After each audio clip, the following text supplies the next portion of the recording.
Good evening, Pinnacle Pioneer fans. This is Nathan Nordstrom along with Tim Storrs and Todd Dixon coming live to you from Chapparal Firebirds Stadium in Scottsdale, Arizona. It'll be the 6-2 fourth-ranked Firebirds against your 4-4 number 10th-ranked Pinnacle Pioneers. Should be a good one, guys. Schools aren't that far apart, but these two schools haven't played a whole lot. In fact, I'm trying to remember if they ever have. Haven't played in the 7 years I've been doing that. No, it was 3 years ago. A lot of tradition. 3 years ago they played. Against Chapparal. Yeah, okay. but my son was a JV player, so a junior. So that was 3 years ago. Okay. They played Chapparal. Well, this will be a good one tonight, guys. As Nate, as you alluded to, actually, I must have been gone that week or something. What? I don't know. They played.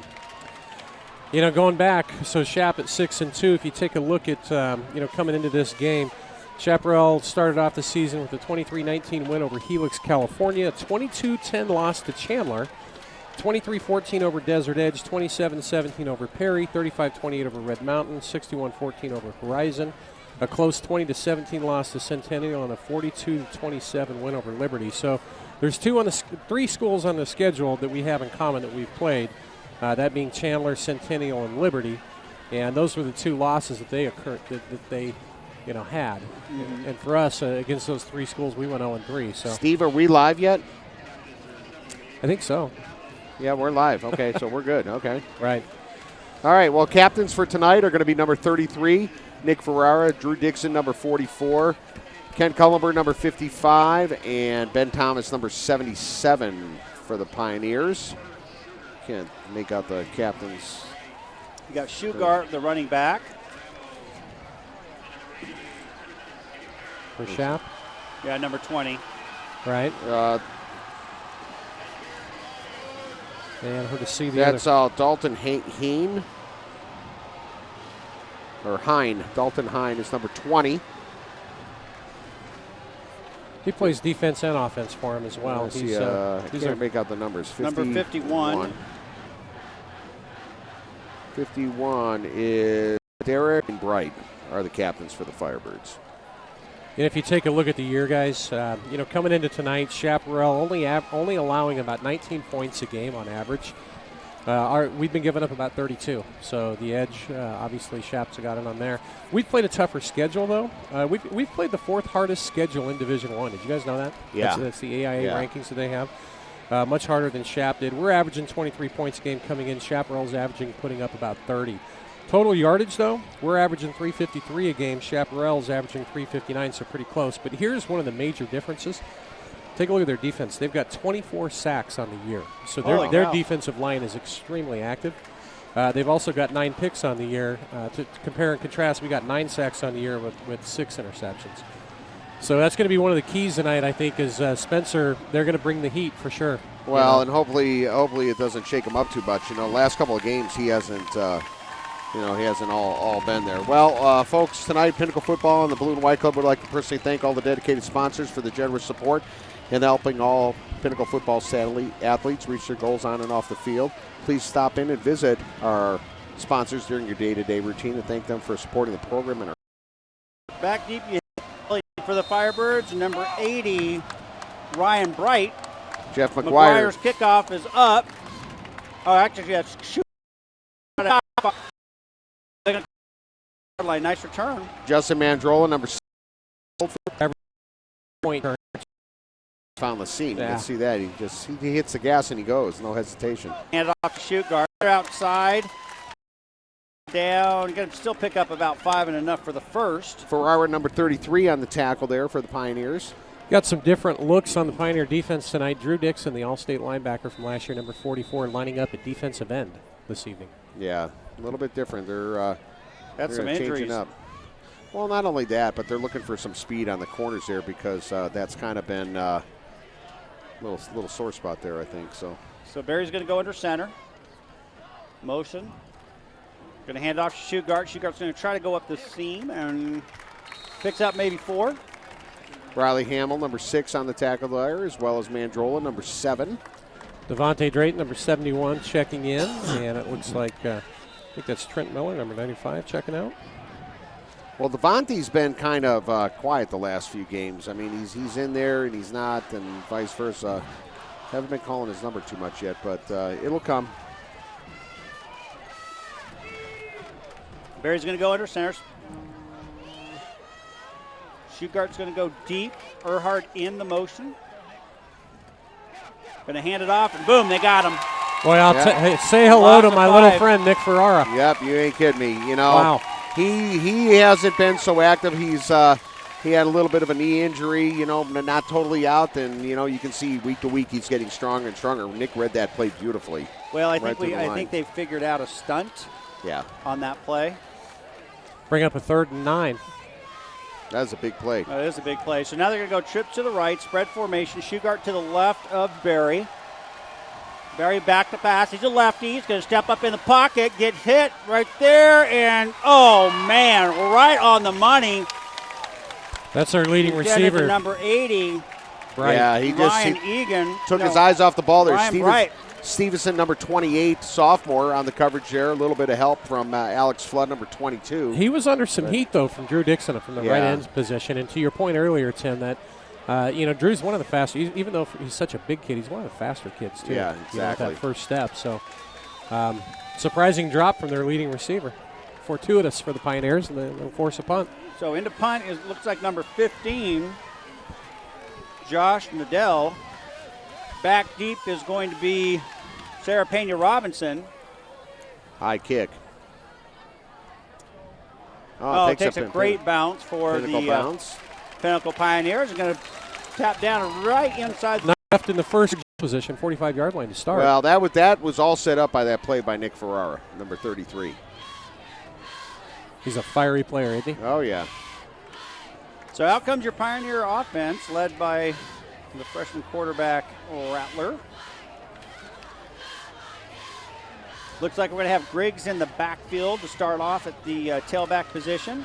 Griggs, he's a sophomore, number 31. He's kind of been the workhorse lately of this Pioneer offense.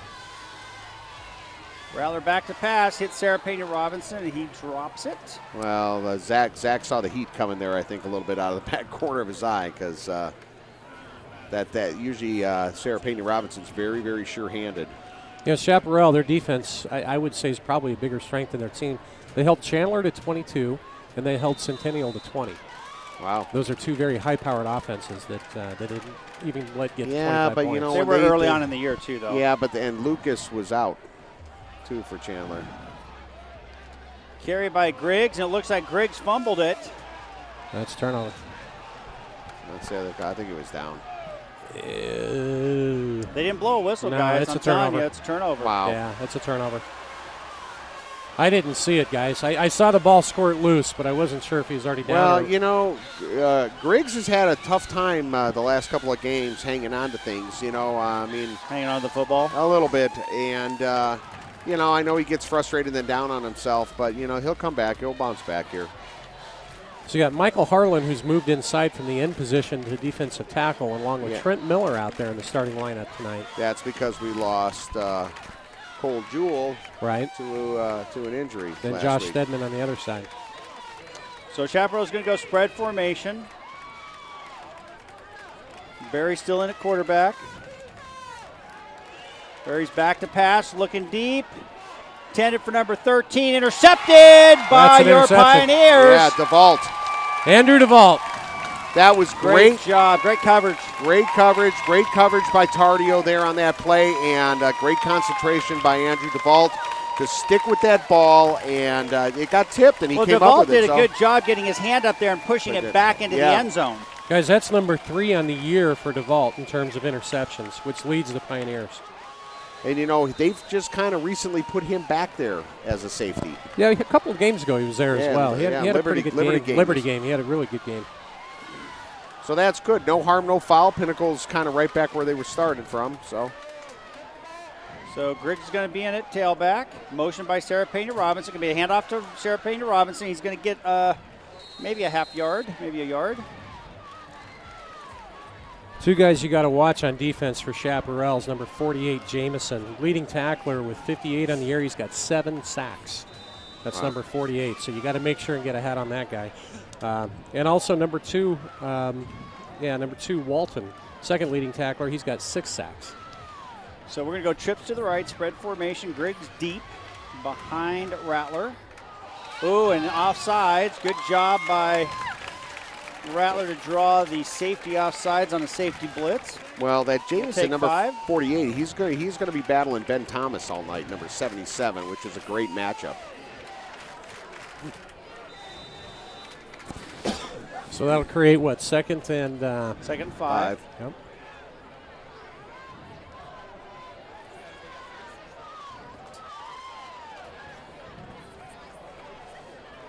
Gonna be handoff to, no, he's going to keep it. He's going to get it across the middle. Sarah Payne Robinson, he's at the 50, the 40. He's got some blockers in there. He's at the 20, the 50, the 10, 5, touchdown. Oh, they're going to call him out. No, that's touch. What? They're going to call him out at the 3, at the 2. You got to be kidding. Oh, boy, that's a terrible call. Holy cow, are you kidding me?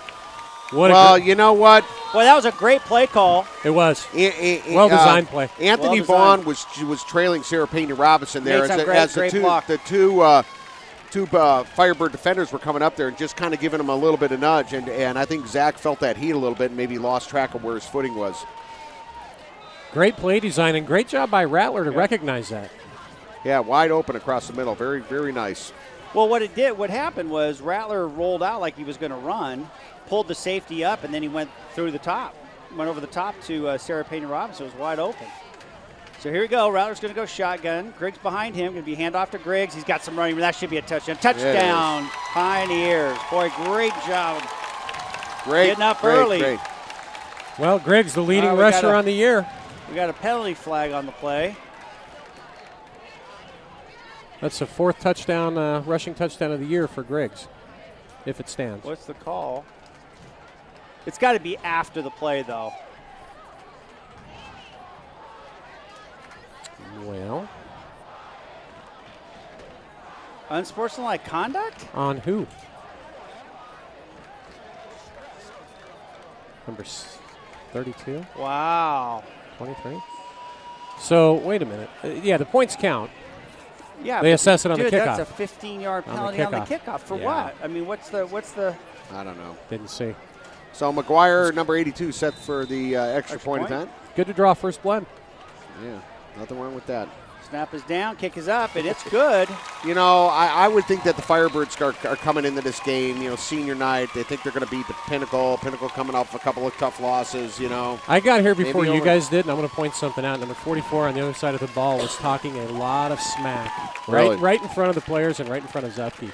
So who knows? Maybe a little bit of inspiration for the boys. But more 44 our team or 44 their Shap, team? For Shap, yeah. Yeah, he was being pretty spirited, let's just say. Well, be specific because Drew Dixon. No, not Drew Dixon. No, not on our team. Not Captain Air Force. So good to draw first blood. That's going to help Spencer's stats on the year. Spencer Rattler, freshman quarterback, coming into tonight, averaging 214 yards a game, and he's got 12 touchdowns and 7 interceptions on the year. Folks, want to talk about one of Pinnacle's sponsors here right before we're getting ready to kick off our championship level sponsor, which is Chapman Ford. There are a lot of places in the valley where you can buy a Ford, but only one gives you the Chapman choice, saving, selection, and service. That's Chapman Ford on McDowell Road in Scottsdale, home of the Chapman choice. So McGuire will kick off. Back deep is going to be number 1, Kelly. Number 80, or no, actually, I'm sorry, number 20, Schugart.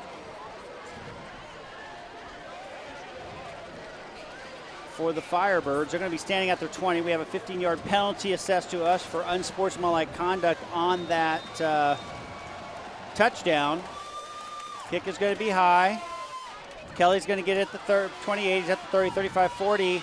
Trying to cut back inside, and he's got a little bit of room. Brings it out to the 50. Alex Flood, number 22 on the tackle. So the Firebirds are going to get decent field position due to that penalty. Well, yeah, that's twice they've been at midfield to start. They're close to it, yeah, exactly.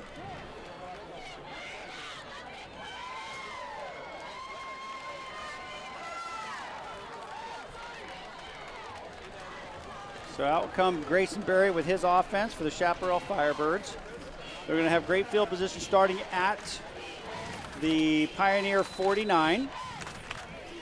Shoot guard will be to the left. Spread formation. Shotgun motion. Going to be a handoff to shoot guard. And Schugart's going to be brought down after a pickup about 3. Riley Hamill, number 6, and Flood, number 22, in on the tackle. Nice tackle by Hamill. He's given up a little bit of size compared to some of the other backers. Well, he's a real headsy kid. Yeah, exactly. He's a good football player. He is a quarterback, too, by trait. I've seen him throw the ball as well. But they're shuffling kids around. He really wasn't kind of picked to be a starter at the beginning of the season, but he's been in quite a lot of games. So Schugart is going to be to the left, going to be a handoff by Barry. Schugart's to the right side, and Mandrola brings him down, picks up maybe 1, going to bring up a 3rd down and about 6 or 5. Let's call it 5. Pioneer defense, you're seeing a lot of 7- and 8-man fronts in the box, and now we've got somebody down. I didn't see who that was. You catch the number, guys? No, not yet. Only thing I can tell you is when they came out to the field, we had about 12 players that were walking, but trailing the team that were all. Yeah, I tell you what, I've been in this program now for 4, 5, 6, 7 years, and 6 years. I'm sorry. And that's not good. That's Flood. Alex Flood. And this team by far has been hammered as far as injuries. Yeah, a lot of banged up kids. Well, that's not good. He's not putting any weight on that at all.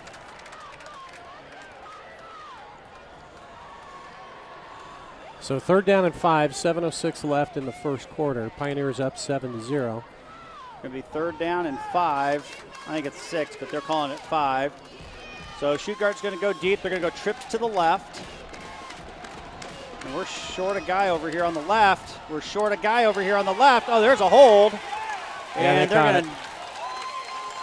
The referee agrees with you, Nate. Yeah, it's going to bring it back 15 yards or 10 yards from there. So. Well, you know what? Griggs, number 30. No, I'm sorry, not Griggs. Hilgendorf, number 11, is coming in place of Flood. So I don't know if he was all ready for that, a little miscommunication or vice versa, but they'll adjust. Guys, I'm seeing a little bit more of a pep in the step tonight for the Pioneers than what we've seen the last couple of weeks. I agree there. Be nice if we could hold him here on 3rd and long. It's going to be about 3rd and 18. Get that ball back, a decent field position, and take it back down the field again. So Barry's going to go shotgun. Schugart to his right, trips to the right. Barry back to pass. He's looking, steps up. He's got a little bit of running room. He's going to pitch it deep and out off the hands of number 88, the tight end. Skipkaris. So big 4th down. Well, he was getting chased down here by Mr. Devontae Drayton, number 71. And, I know Devontae doesn't have the speed, but, that's still a big body to throw around. It's interesting. Drew Dixon sat that whole series of defense out, so the coaches are kind of pacing him to be able to use him on both sides of the ball. To be able to get a stop like that with one of your better defenders out, it's a good sign. So Sarah Perry Robinson will be deep. Nadell into punt. Nice punt. Sarah Payne is going to fair catch it at about the 22-yard line, maybe the 21, to see where they mark it here. What? At the 20? You've got to be kidding me. Nate, I'm going to borrow one of your lines from the past 4 years. Well, we are in the East Valley. We are in the East Valley. Are you kidding me? He went. He stepped. Not really East Valley. This is Scottsdale. Come on, man. Yeah, I'm just telling you. Technically, that's East. I don't know. Northeast Valley. But how do you step out the 22 when you mark him at the 20? You know what? Good start, though, guys. It is a good start. Two series. It's a high-powered offense that our defense has stopped really well tonight. So it looks like Driggs is going to stay in at tailback. He's going to move to the right, spread formation for your Pioneers. Rattler still at quarterback. Going to hand it off to Driggs. He's got some running room. He's at the 20, the 25, pushes out of bounds about the 27. Is that going to be a hanky? Oh, that's not good. He hit that box hard. He hit a golf cart, didn't he? He's hurt. Yeah, he's down. Oh, pops back up. He went under that golf cart. Yeah, he did. A tough kid. What game was it? About 3 games ago, he got body slammed to the turf and his helmet went flying. Yeah, he was back in 3 plays later. Yeah. So he's a tough kid. That was against down there in Ahwatukee, Desert Vista, or Mountain Point. Well, it looks like Alex Flood's getting his ankle taped up here, which that's a good sign. It tells me he'll probably be back. Maybe just roll it a little bit.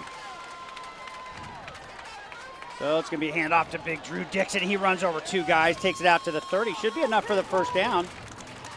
Well, therein lies that strategy we just talked about. Drew sat out the whole series on defense last time. Now they use the battering ram.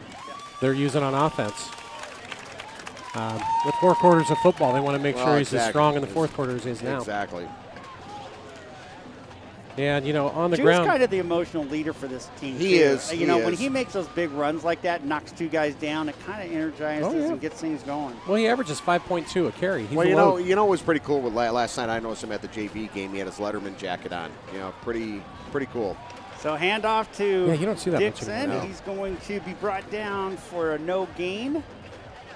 Yeah, and he had patches all over it, weightlifting, and I believe a little bit of track. Track was on there. I saw football naturally. Kind of old school. I like it is. It was pretty cool. Jacket was sharp. So congratulations, Drew. Old Letterman's jacket. On Letterman's jacket. I still have mine from 1985. Dude, I still have my Cub Scout uniform. Now I can maybe get my arm in the shirt. So Rattler back to pass. He's got a little bit of pressure. Steps up in the pocket. He's got some running room, but he's going to pitch it out to Mandrola and just throws it a little bit behind him. Well, he could have picked up 10, 15 on that one. Oh yeah. Well, I saw Grandpa Mandrola with his hands on his head there. So. Well, they sent pressure up the middle, and he did a good job though, stepping around it. When you got that many sacks coming in on the year that Chap does, you know that it's an aggressive front, and they send backers. Oh yeah, absolutely, there, Todd. So here we go, big 3rd down and 11. Rattler in shotgun, trips to the right. Rattler back to pass, nice screen, and there's so much running room. Dixon's at the 40. He's going to break another tackle, get to the outside. There's a face mask. How do you not call that? There it is. That guy calls it. There we go. There's another 15. You know what? Props, Vinny. That's a perfect call. Yep. When you keep sending backers like that, screens kill. That's a great call on offense. Vinny being offensive coordinator. So this should add 15 yards to that play. Yeah, his head got turned around there. Personal foul, Yeah, face mask. There we go. Going to take us down to the 35-yard line. So here we go. Well, Second drive of the game. Yeah, they sent 2 backers. They sent the outside and the middle. Yep. It's just a perfect call. But give credit to the linemen who were downfield blocking, and then Drew breaking 3 tackles. Drew is just he's a beast. He's a tank to bring down. Absolute tank. Awesome play. Big 3rd down and long conversion for your Pioneers. Going to go trips to the left this time. Griggs deep behind Rattler. 1st and 10 from the 35. Going to be a handoff to, going to be pitch out. Ooh. And Shugart almost had that. That would have been a pick 6. Boy, I got fooled there. I thought Ferrara had it for a minute. I did too. It was a heck of a play fake, really. So Ferrara is actually in a tailback, not Griggs. So bring up a 2nd and 10. 4:55 left in the first quarter, folks. 7-0, we're up. They got the ball first, and we're driving. Division I is wild this year. Dude, it's just crazy. So we were at dinner. Other than the two teams that are undefeated, everybody's between 3 and 5 and 6 and 2. Yeah. I mean, it's crazy. It's just insanely So competitive. motion, going to be a fake handoff to Sarah Pena Robinson. You got Ferrara on the carry. trying to gain something. Not a lot of room. Looks like he's going to lose maybe half a yard on that. Well, this Chapparal defense only averaging 19 points a game that they're allowing.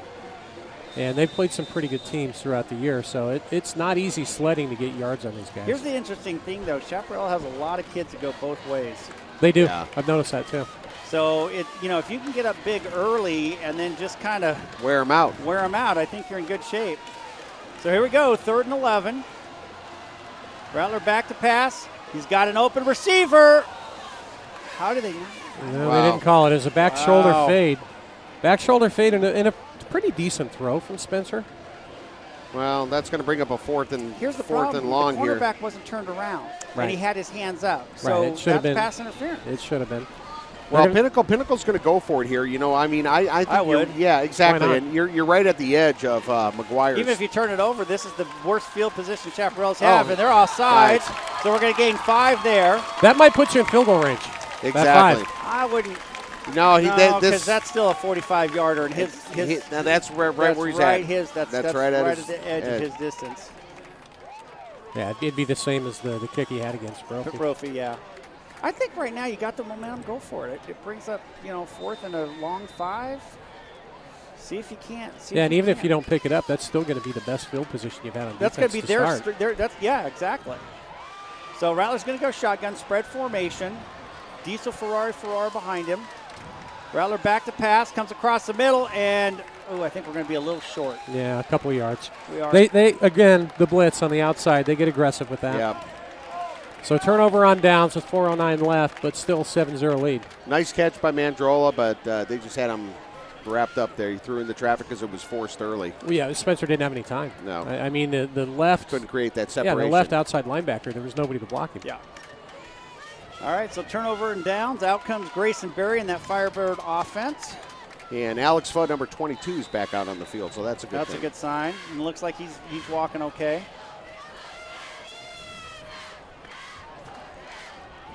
So Berry's going to go shotgun. Going to look to his left. Completes it to number 1, I think that is Kelly, Bo Kelly. Nope, number 12. Flood, number 22. Oh, Justin and it looks Moyes. like, I coached him as well. Stevenson, number 28, and on the tackle there. Yeah, Moyes, only 12 catches on the year, so he's not one of their main weapons they go to. Do you know who his grandfather was? No idea. Kenny Stabler. Oh, really? Huh. Okay. So Moyes in motion. Going to be a handoff to number 23. Ferrara, number 33, tripped him up. Greenberg. Greenberg is going to pick up about 5 on the play. Brings up a 2nd and 5 from the Firebird 43. And you got Drew Dixon back in on defense this series at end. Berry back to pass. Pass is completed to Moyes. Yeah, that's going to be a first down. Flood was just about a half a step too late there, Well, they read blitz, and Exactly. Pinnacle sent 2 backers. About a half a step too late. One half step early, he might even pick that off. Again, Shap's mostly on the ground, 190 a game on the ground is what the average, only 168 through the air. Spread formation. Going to be a handoff. Oh, he's going to be dropped. Shugart's going to be dropped for nothing. Ferrara, 33. That's the second time and today. And Dixon, Dixon. 44, and on the tackle. Dude, they're reading the gap there because those guys Yeah. are getting in there fast. There's something with their zone blocking scheme. They found a glitch. There's some kind of poker tell, perhaps, that they're seeing. He in the first series he was getting some big yards. Since then he hasn't gained a yard. Well, the thing is that Dixon and Ferrara are a great tag team right there. They both play in sync with one another. Well, and now that Drew's up on the line, it's a little bit different look. Yeah. 2nd and 11 for the Firebirds. Motion by Moyes. Putting Drew on the line like that, that's what you saw a few years ago when they had Cole Seri, remember? Mm-hmm. Yeah. So it's going to be a timeout by the Firebirds. 2:22 left here in the first quarter with your Pioneers up 7-0. Well, I mean, he's one of the better athletes on the team, and anytime you have a kid that's that athletic, that's lining up on the line, Yeah. it's a nightmare for O-line to try to block him. Folks, want to talk about one of our sponsors, California Pizza Kitchen. CPK proudly supports Pinnacle football. CPK Kitchen is serving up California creativity with a wide range of dishes, from hand-tossed pizzas, hand-tossed pizzas, baked hearty to perfection, imaginative salads, pastas, entrees, soups, handcrafted cocktails, and much more. To join, go to cpk.com to tackle your hunger. Proud sponsor of Pinnacle football. So 2nd and 12, 2:22 left in the first quarter, and your Pioneers up 7-0. And they're going to go spread. Moyes in motion. Berry back to pass. He's looking to his left. They're going to do a screen out to Greenberg. Greenberg got some running room. Going to pick up maybe about 6 on the play, bring up a 3rd down and 5. I think it was initially tripped up by Ferrara, number 33 there. Nick's been active on defense tonight. Oh, yeah.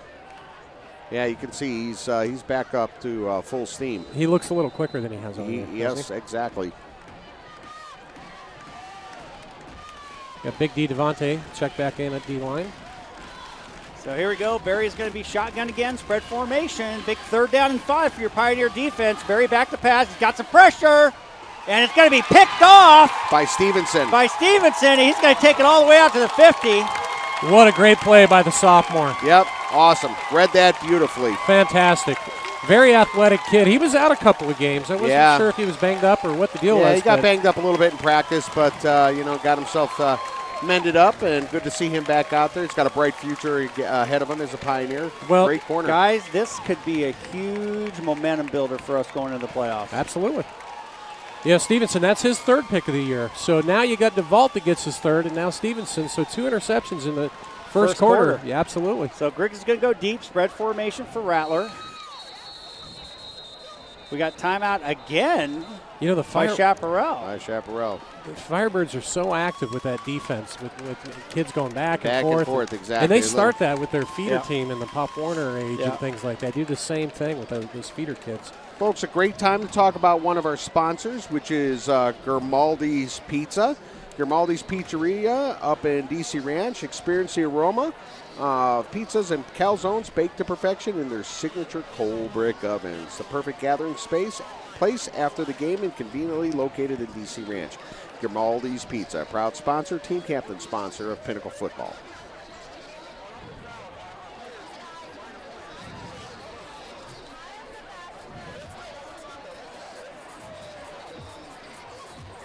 All right, boys. Good start. Let's keep it rolling. So here we go with your Pioneer offense. Spread formation again. What do you think? You go deep and Griggs is going to go deep, or Griggs is deep behind Rattler. Rattler's going to fake it, roll to his left, come back across, and nope, picked off by Shugart. Yeah, intended for Sarah Payne Robinson, number 10. He was just covered very tight. I don't know. I mean, he had Nick Spahn. I think he was looking at Nick Spahn down deep, but chose to go to Sarah Pena. Problem is Shugart is really quick and fast. Yep. So exchange of possession here on 2 consecutive interceptions. Well, each team's got 2 turnovers now. Yeah. So got to take care of the ball, guys, So Greenberg's going to be to the left of Barry. Barry's going to go shotgun, going to hand it off to Greenberg. Greenberg's got a little bit of running room, breaks a tackle, and he's going to be brought down at the 45, pick up about 7. Riley Hamlin on the tackle there, as well as it looks like Mandrola, number 7.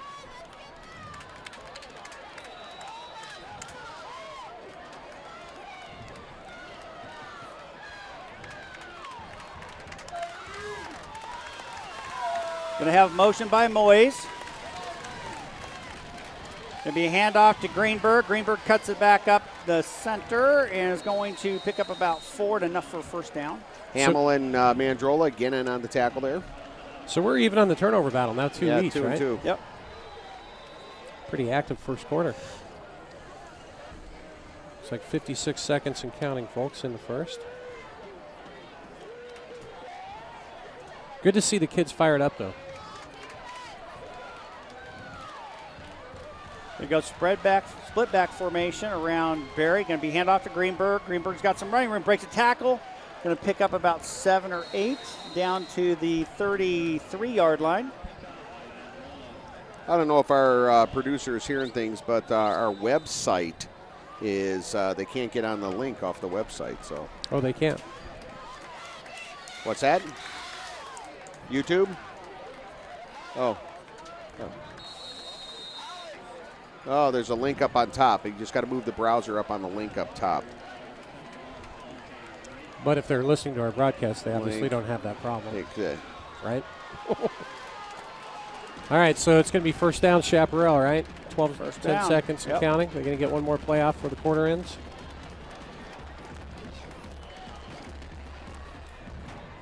Split back again for Barry. Barry's going to hand it off to Shugart. Shugart's going to follow his blocks, and he's going to go down after pickup of about 4. Flood in on the tackle there, and that'll be the end of the first quarter. And with your 8, Pioneers leading Stedman. 7-0 over the home Chapparal Firebirds. Yeah, so this is great. Great start. Pinnacle's holding them. Can't ask for more, man. Well, let's go back to Liberty. We had them up, 21-7 at half? Well, that's just it, Todd. They got to keep the gas on. Yeah, and Liberty hung with Chap until the very end. Fourth quarter, Chapparal started to pull away, but Liberty could have won that ball game. Yeah, you gotta keep the gas on. There's just no way around it. Folks, one of our sponsors, team captain sponsor, is Aquaman Pools. Aquaman Pool Service Technicians are certified pool experts who take the time to make your pool safe, sparkling, and fun. Visit PinnaclePoolSpecial.com for a special offer on service. Aquaman Pools, a proud sponsor of Pinnacle football. I just think at the high school level, it's so unpredictable sometimes. Mm-hmm. It is. Momentum plays a huge part in this game. Well, with that big play in the beginning, that big deep pass or pass to Sarah Pena Robinson, getting down inside the 5 was huge. That's a big boost. Now, I think Pinnacle's got a little bit of confidence thinking that, maybe we can hang with these guys. Well, yeah, 2 weeks ago they about took Centennial down. They lost by 3. So out comes Chapparal. It's going to be second and about 4 from the 22. We go split back again. Shugart to the right, Greenberg to the left. Going to be a handoff to Shugart. He's going to be dropped by Nick Ferrara again. That's the 3rd time. That's a hat trick. But Ferrara's got his number. He does. He's got it. He's seeing that play. He's reading that play very well, hitting that A gap and coming right through. I think it's the old-fashioned spy game. Yeah. Number 33, you got number 20, man to man. I mean, he's going through untouched the whole game. I think that might be what they're doing. So that's going to be a loss of a yard. Bring up 3rd down and 4. Here we go, split back again. Going to be another handoff to Shugart. He's going to be rocked maybe for a half-yard gain. Mandrola number 4th and 3rd. Mandrola 7 and 33 Ferrara in on the tackle. Nick, this is the most fired up I've seen Nick all year. That's great. Really playing good. He's playing good ball right now. So 4th and 3. So it looks like they're going to bring in the field goal kicker, number 35. How about a time? Anthony Mashamafa. And I don't know. Nope. No good. That's wide right. Well, that's a nice turn of events, huh, gentlemen? Yes, it is. So Pioneers are going to take over there. This is about where we started our touchdown drive, too. Yeah, at the 20. Yeah. Well, if you look at the field position battle, they've had the advantage most of the night. They started 2 of their 3 drives at midfield. Midfield, yeah. And the defense, hey, they've still a goose egg on the board, and Chap came in averaging at least 30 points a game. So some of the adjustments that they've made are paying off tonight for sure. So out comes Rattler with that high-octane offense. Griggs is going to be the tailback. We're going to go spread formation. Going to be a handoff to Griggs. He's going to cut back to the inside. He's got a little bit of running room. Picks up maybe 3. Boy, they're aggressive on that defense, aren't they? They got a five-man line, and they've got backers just hopping all over the place. All over the place, yeah. That's why I think you can beat them on those quick kind of slants. those seam routes on the passing game. Well, not only that, just the quick snaps, because you're going to get these guys when they're not set. Here it goes again, shuffling around. Rattler's going to go shotgun again, motion. Fake to Griggs. He's got some pressure, going to come out, and he's going to hit Stedman. Stedman's going to maybe lose a yard. Yeah. Takes it back to the original line of scrimmage, so it's going to bring up 3rd and 10, loss of 2. Stedman, Rattler was rolling to his right there. Stedman was open for a while, and then that defender came up. And maybe half a second earlier, might have got a little bit more out of that. Well, they're all about the pressure. Exactly. 24 sacks on the year, that's their game plan. They want to get pressure on the QB.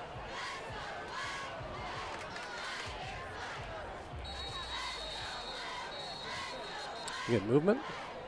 Timeout. Wow. So they are out of timeouts here in the third with 10-12 here in the second quarter. Holy cow. Well, it's just because they're hopping guys around constantly, and that's when they're not set and they don't know where they're going, that's exactly what's going to happen. Well, folks, going to talk about one of our sponsors, our Big Blue sponsor, which is Desert Ridge Marketplace. Desert Ridge Marketplace is your shopping and dining entertainment destination with live music every Friday and Saturday night, and featuring more than over 100 shops and restaurants. Desert Ridge Marketplace, a Big Blue sponsor of Pinnacle football. Well, 10-12 left, guys. Good start. It's just been it's such a wacky year in Division I. I mean, well, the parity is insane. It really is. Really, outside of Hamilton, Chandler, and Mountain Point, it's all anybody's day. I'd throw Centennial in that bunch too. They're pretty They're tough. 6-2. So Rattler's going to go shotgun, spread formation. Rattler's going to go back. He's got some running room. There it is. Nice. That's a good catch on the sideline. That should be enough for the first down. Good hands. And you know what? Nice out throw. Here's the thing, folks. Spencer Rattler was on the right hash mark and just threw a ball across his body 15 yards on an out pattern. That's like a 45-yard pass. I mean, that thing had some heat on it, too. Well, the thing is, you got to give Vaughn credit because he knew exactly where he needed to be. Yep. That's a big first down. Huge first down. Look at these guys hopping around, man. So Nick Farrar in the backfield. They're going to hand it off to Nick. He's got some running room. Breaks a tackle, picks up 5. We'll take it. 33, meet 33. Nick always, I love that. When you see him one-on-one, he's getting at least another 2 yards. Yeah, the big diesel Farrar. I'm not sure if I've ever seen him hit and knock backwards once. I don't think it's happened. Yeah, he and Drew Dixon are just they're tough tanks. to bring down, yep. Here we go again. Going to be handoff to Nick Farrar. He's got some running room, cuts back to the inside, going to pick up another 3. Brings up a manageable third down, and let's call it a long 2 short 3. Well, Johanna Nadel, number 15, is injured on that play for the Pioneers, grabbing his knee. That's not so good. No, that's the Chapparal guy down. Yeah, Nadel. So that'll be an injury timeout. You're seeing a lot more of the running back by committee tonight, guys. Coming into the year, obviously you have Griggs as the leading rusher, but here's the deal. You go beyond the yards. Let's look at the average that they have per carry. Griggs at 4.5, Drew Dixon 5.2, Nick only 3.2 coming into tonight, but I think part of that is just because he's been banged up. Well, not only that, and he was playing a little bit more defense. They didn't have him in on running back a few times. He was out a couple of games. So there's a lot of different scenarios playing on that average. This is big. If we can convert here, we can drive the length of the field and get a 14-point lead going into halftime against Chapparal on the road. That's going to be a pretty good statement. Yep. Wow, I have never seen so many kids with knee things going on this year. It's unbelievable. So 3rd and 3 from our own 37 with 9:22 left in the half and a 7-point lead.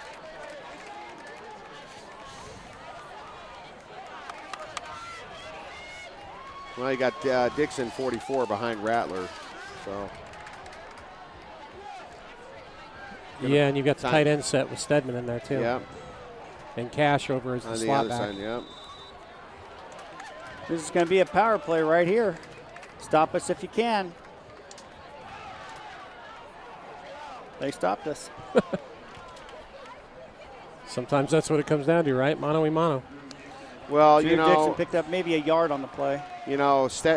Cash came over to Stedman's side, and they were just doing that power to the left there. And so this is where Chapparal is dangerous. Schuchart's going to go deep. Back to his 30. Jeff McGuire is going to come in to punt for your Pioneers. 4th down and 2.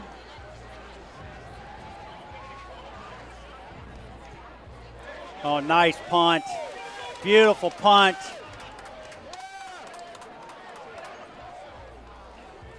So ball's going to go out, about 27, looks like? It doesn't matter. No return on the play. That's a good return. thing.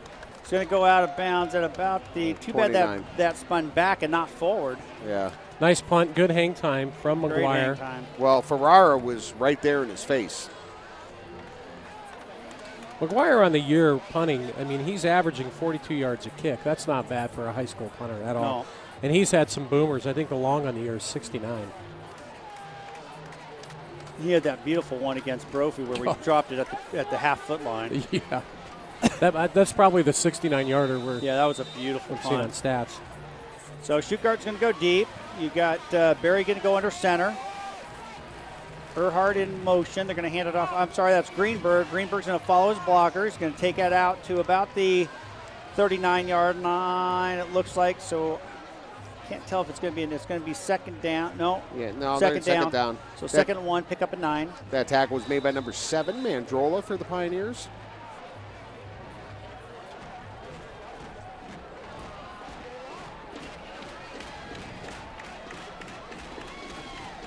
Greenberg's going to move to the left. Shotgun for Barry. Going to hand it off to Greenberg. Greenberg cuts it back to the inside. Going to pick up about 5. Enough for the first down out to the 43-yard line. Stedman in on the tackle there. Nothing fancy, just right up the middle. Number 8, and Trent Miller, number 95.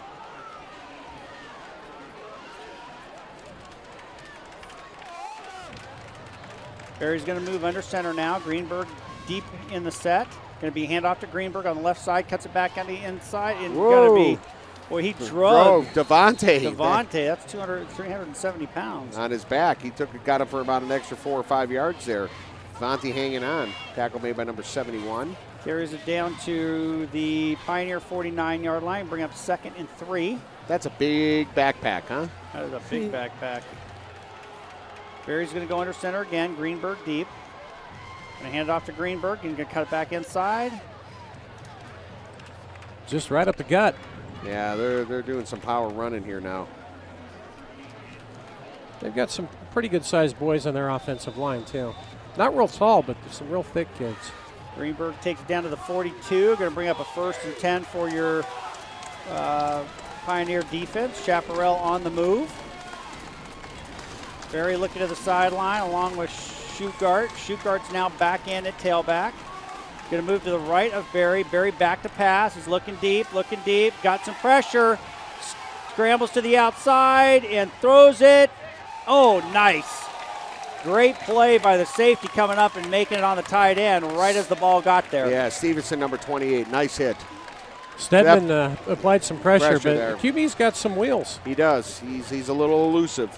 Yeah, Grayson Berry's pretty quick. So bring up a 2nd and 10, 6:43 left. Interesting, they went away from the power game there. Yeah, exactly. Yep. Because they're not really throwing the ball that well. Well, they run a lot more than they throw exactly. on the year. So Barry's going to go shotgun. Shugart to his right. Going to hand it off to Shugart. Cuts back and going to pick up maybe a yard. Patrick Harlan, number 91, on the tackle there. Pinnacle in a blitz that time, so thankfully right where he was going to try to run through. Big 3rd and 8 from the 41-yard line.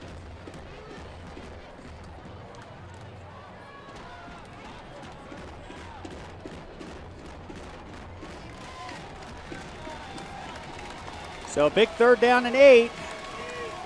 You got Greenberg to the left. Moyes in motion. Barry back to pass.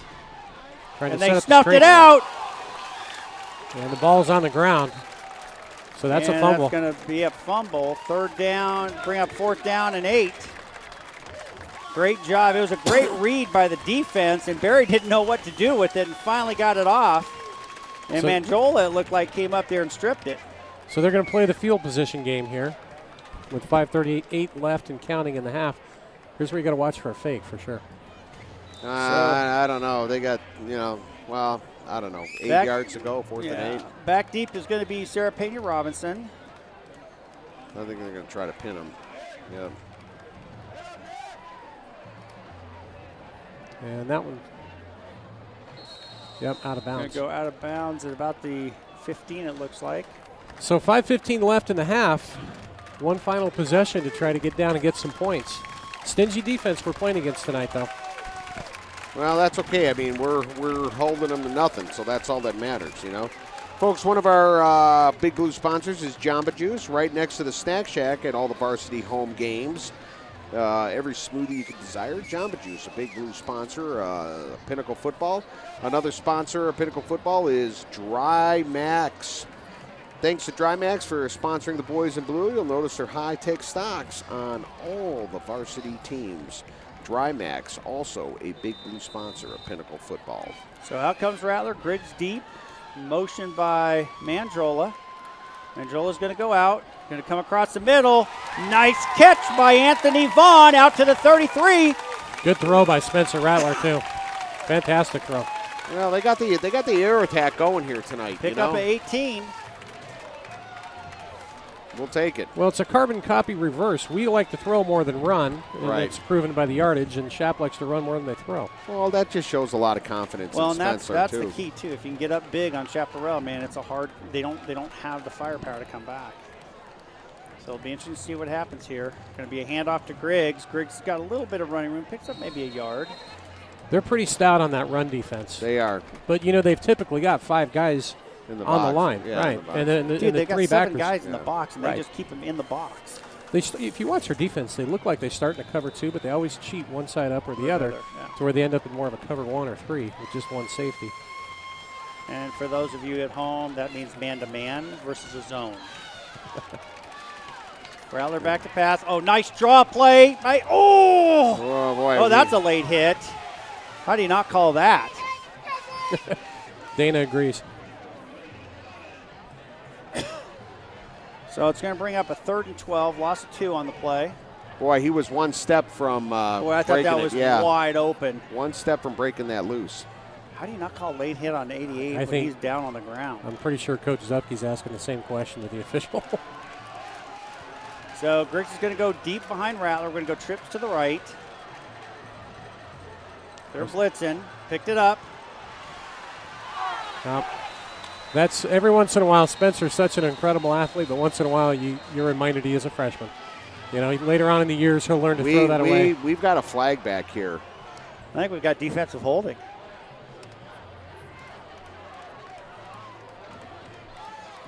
They did, though. That would be an automatic first down. They sent all 3 backers. They did. You know what? You have to give them credit. I mean, they did a great job picking up the blitz. Listen, I go back to this. They held Chandler to 22 points and Centennial to 23. Yeah. Those are 2 very high-powered offensive football teams. So this defense is for real we're playing against tonight, folks. I mean, the yards are not going to come easy. That's helpful.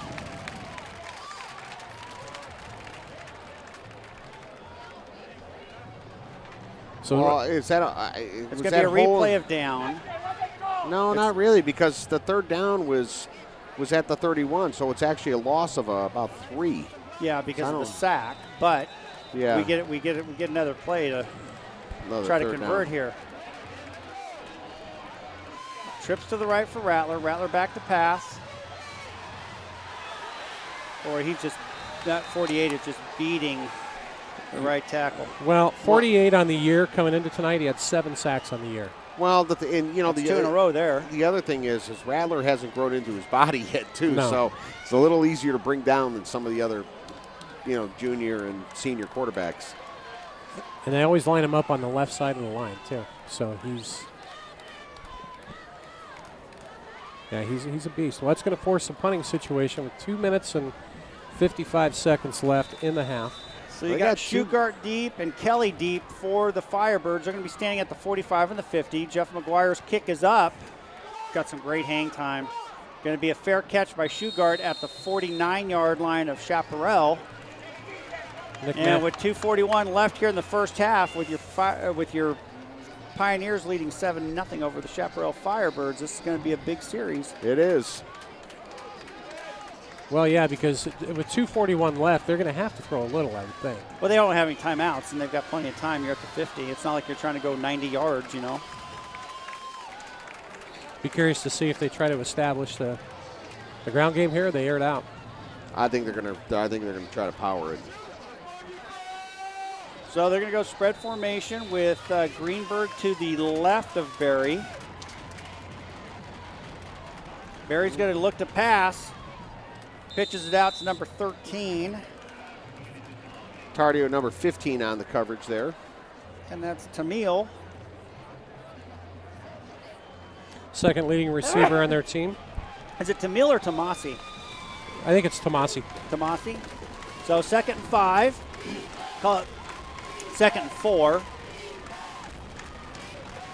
Barry back to pass, looking to his left. And dropped again by Ryan, number 80. Boy, that's a couple of drops for him now. You had Stevenson on the coverage there. Well, the corners are giving him about a 7 to 10 yard cushion if you take a look at how far they're lined up. So they're inviting that short throw. Aiden's having a tough night for Chapparal. Yeah, and he's their main weapon. 492 yards on the year coming in, averaging about 61 a game. They're going to go a bunch formation to the left. Berry back to pass, going to go outside and completes it to Moyes. Moyes is going to pick up about 10, so enough for the first down to the Pioneer 34-yard line. Stevenson, number 28 on the coverage there. And, they're Firebirds are doing a good job getting out of bounds, So that leaves they've got plenty of time, though. Oh, yeah. But 2:41 starting. Managing the clock, knowing that they don't have any timeouts. Berry back to pass. He's looking to his left, looking to his right. Doesn't have any room, pitches it out. Quick And it's going to be a pass. pickup of maybe 2. Completed to Tomasi. He had quite a bit of time to throw there. That's Yeah, but Dixon was right at the end there, right in his face. Devontae Drayton checks in. Going to have Greenberg to the left. Berry back to pass. He's going to try to complete it to... We got a flag on the play. Far side of the field, too. Makes you wonder if it's... number 80. That's Ryan. I'm sorry, Bright is his last name. It's Ryan Bright. So And that's going to be, what, a holding? Or offensive pass interference. Yeah. Wow. He might have pushed off when he ran that That's why he was so open. Right. It's one way to do it. We'll take it. Puts it at 2nd and 13 versus a first down, so that's a loss of 13 yards. Minute 48 and counting left in the first half.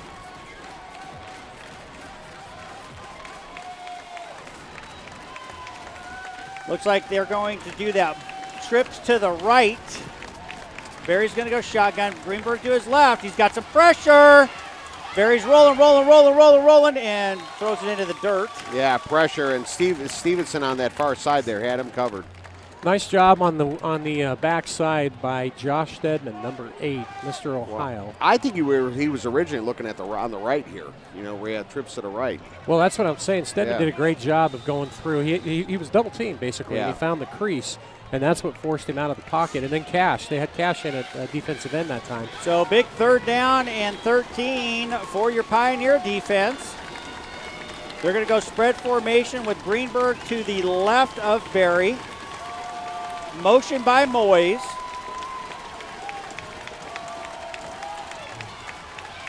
Berry's going to go deep, intended for Bright again, and that's his second drop. Third. But second touchdown drop. He had one in the first quarter. Penalty, guys. But you know what? I mean, he had Stevenson beat, but he also threw it a little bit behind him. He was trying to one-hand it. Is it going to be roughing the passer? They've got Harlan on something, number 91. And he's a little heated over it. I'm assuming roughing the passer. I don't know. Might be unsportsmanlike.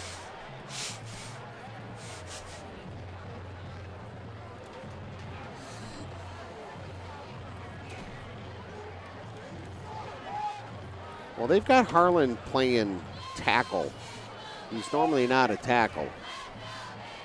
I didn't see. We were all looking downfield, so I didn't see what occurred. But in any event, it's going to be a first down for Chapparal with 1:23 left in the first half. Wow. And that's going to move it all the way down to the 21. That's a tough penalty. How about a 3rd pick on the game, guys? This would be a good time to do it. Boy, that's a tough penalty on a 3rd and long or 4th and long.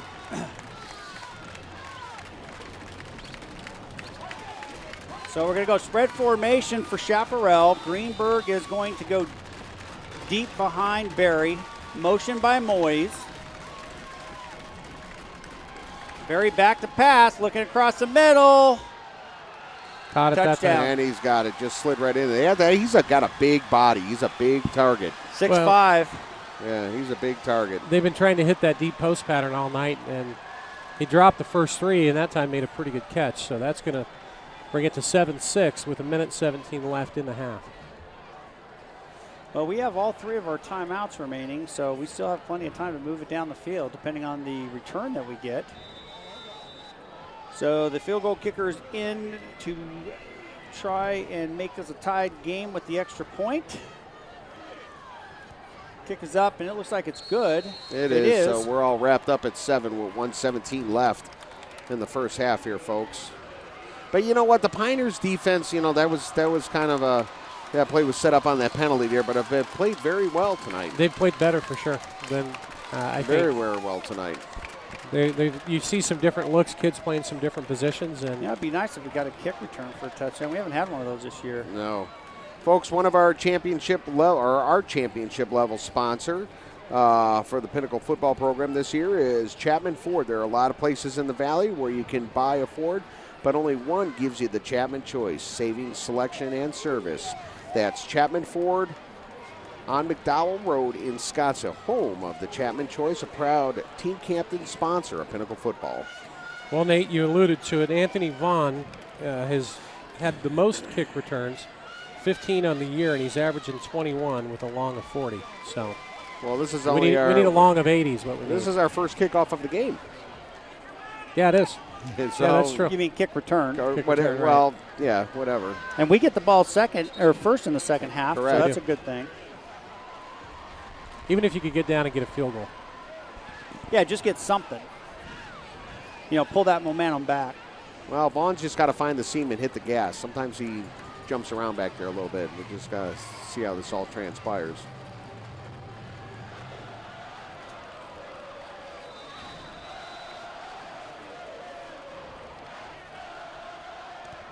Kick is up. Vaughn should have great field position. There's a 10. He's at the 20. Cuts it back to the inside.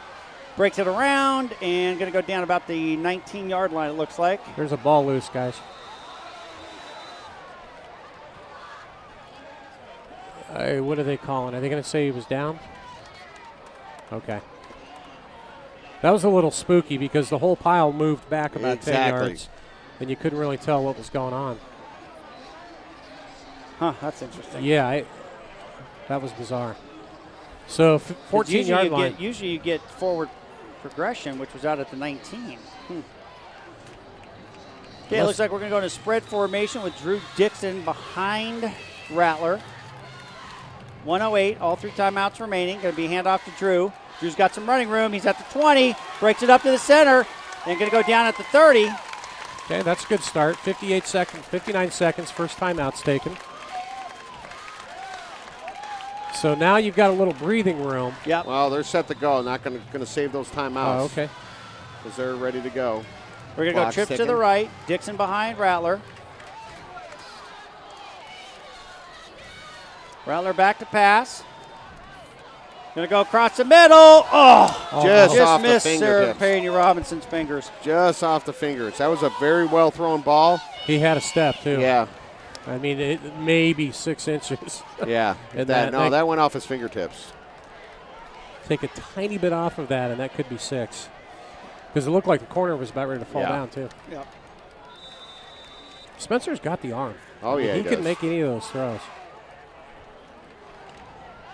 I think you go back to that. Well, that was the same play that set up the touchdown in the first quarter.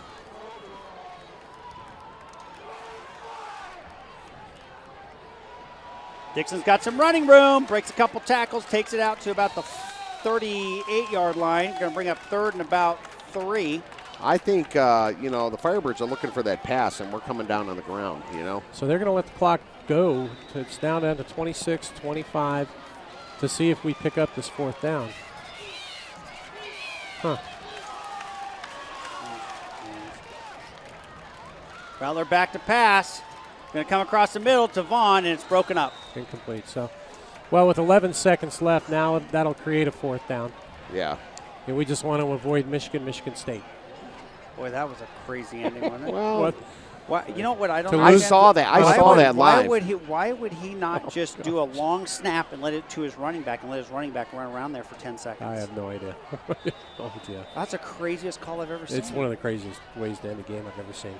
And Brian the Lewerke, punter, if you're listening, I'm sure you weren't too upset about that. And the punter, why would you just not go down? Yeah, crazy. So 11 seconds left. We will punt. Oh, no. Wow. I shouldn't have said 7 seconds left.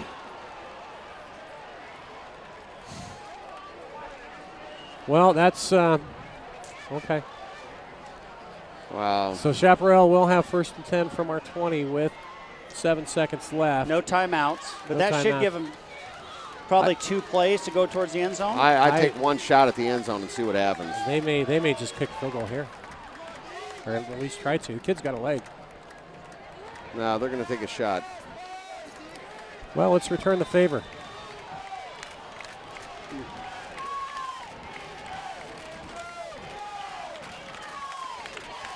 Wow, Looks like they're going to come out just to kick the field goal. That's Yeah. an odd call.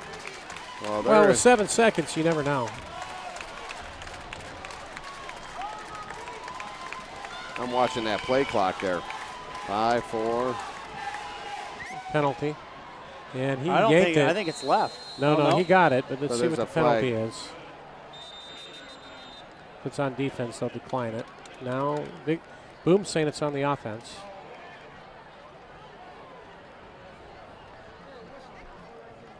Let the gentleman in the stripes figure it out.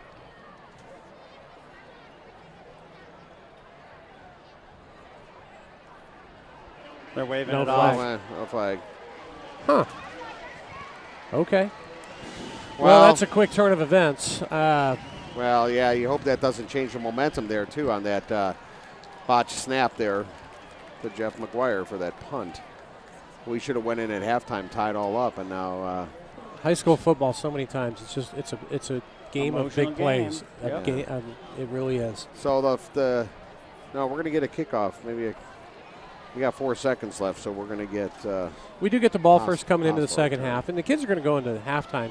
From a total yardage perspective, it's probably pretty even. I don't know if we've got our stats working tonight. well. We're down a couple of guys. So I think you're going to see a squib kick here, potential onside, whatever, and let the clock run out.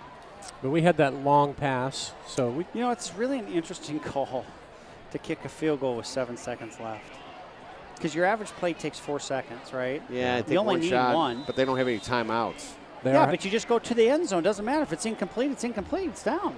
you could get a pick though too. I mean, well, Anthony's going to have a shot at this.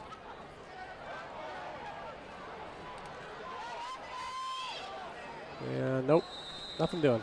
So that's going to end the first half here, folks. Chapparal Firebirds 10, Pinnacle Pioneers 7.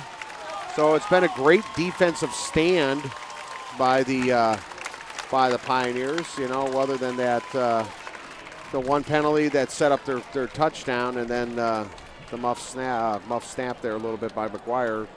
So all their points really came from Pinnacle mistakes.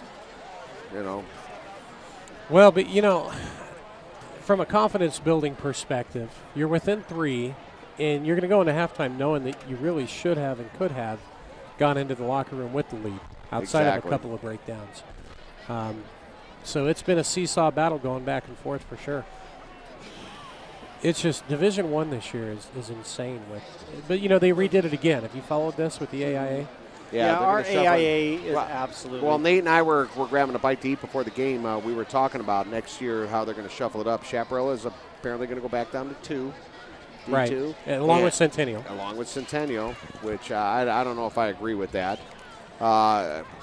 What is it? Paradise Valley is going to move up to 2.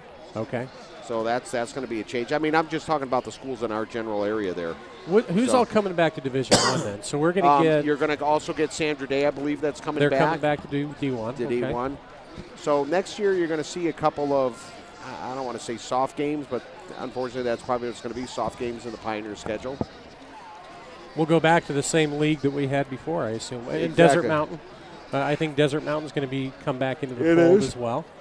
You know, It because is. they weren't out there for a while. And I'm not even sure, I don't know what Cactus Shadows is going to do either, so I don't know. So they're going to shuffle it back up again. So, It's going to be interesting. but this year was a trial, and you know you got 17 teams in Division 1. 16 out of the 17 make the playoffs, and the 2 teams that are on the bubble are Boulder Creek with 1 win. Right. and and Horizon with nothing. And tonight, Horizon plays Centennial, which is going to be a tough game. And then next week, we play Horizon. and that game will be at Pinnacle. So we'll be home next week. So it'll be a 7 o'clock game time. This is really probably a very important game for us as far as seeding goes. Oh, it is. There's no question. Because that's going to shuffle us on either one side or the other of the bracket. Because we're sitting at number 10. If we can win this, that should get us up to 8, I would think.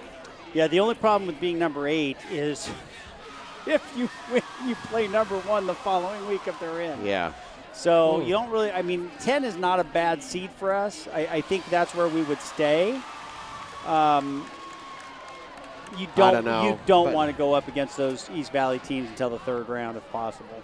Well, the thing is that you're exactly right. It depends on what side of the bracket we fall in and what group. If you're that 8th spot, that's going to be we get the home game.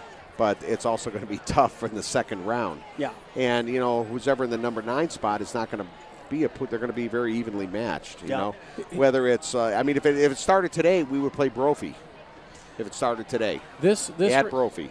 Division I this year in this state reminds me of college SEC conference, because try to make sense out of this, all right? We take Brophy down. Brophy goes in, and they're up 21-7 over Hamilton. I'm good, Evan, thanks. 21-7 over Hamilton, right? And then Hamilton does come back and beat them. Earlier this year, Chapparal, who we're in a dogfight with right now, pretty evenly matched game, they barely lost to Chandler. We got blown out by Chandler. Right? We got blown out by Centennial. They barely lost to Centennial. I just think on any given but Friday. Here's the thing. They played Centennial. It was like the 1st or 2nd game of the year. Right. Centennial is a totally different team today. Centennial lost by 1 point to the Jackrabbits of L.A. Yeah. What's that? That must be a pretty good team, right? What's that? What's the that they made the movie about? No, the Polytech. Okay. They lost to Polytech 19-18. Polytech's ranked number 2 in the country. Wow. Really? Okay. Well, it's just, to me, there's so much parity. And then the Chandler win that the Firebirds had, Chandler did not have Chase. He was out. Yeah. That's true. Lucas didn't play. So that is an impactful player for that team. We played Chandler very first game of the year. Yeah. Right out of the gate with a freshman starting at quarterback. That was week 0, so none of the other teams were even playing yet. That was a warm-up game for them because they faced Bishop Gorman in week 1 then. I'll be curious to see when Hamilton and Chandler square off what comes out of that. Oh, yeah, that's next week. Next Friday. Yeah. And then Mountain Point, too. Do they take on either one of those 2 teams? Not until the playoffs. Well, Mountain Point has not had a loss either. No, they may run the table. Isn't Mountain Point playing Horizon tonight? Hamilton tonight? I'm not sure on that. Because I think those 3 teams all play each other, don't they? I'm not sure on that. Yeah, they do towards the end of the year. Yeah, absolutely they do. But I'm not sure on that one. Can you pull up the schedule tonight? What's that? See if I would definitely check to see if there's any scores. scores. Desert Mountain is playing. Not Desert Mountain, but Mountain Point is playing Hamilton. I think they're playing Hamilton. Well, you can look at it on an AIA 365. Is that with the live scoring updates? Yeah. Well, you won't have the scoring updates per se, but you'll see what matchups are this week by looking at that. So Steve just gave us a shot here. We were on TV there. We're on the visitor side tonight, middle of the stands. Kind of fun to do that though once in a while. It is. The press box is nice. But it is nice, but we lose a little bit of advantage point over here. But that's okay because it's really right hard calling the yardage because you can't see because you got half the team in front of the ref and you're not high enough to see where he's marking it. It's been an interesting year. This program's had a lot of success, and coming into the year, you knew when you looked at that schedule, you just went, "Oh my goodness." Well, we said at the beginning of the year, if we could end up 500 or 6-4, we'd have a great year.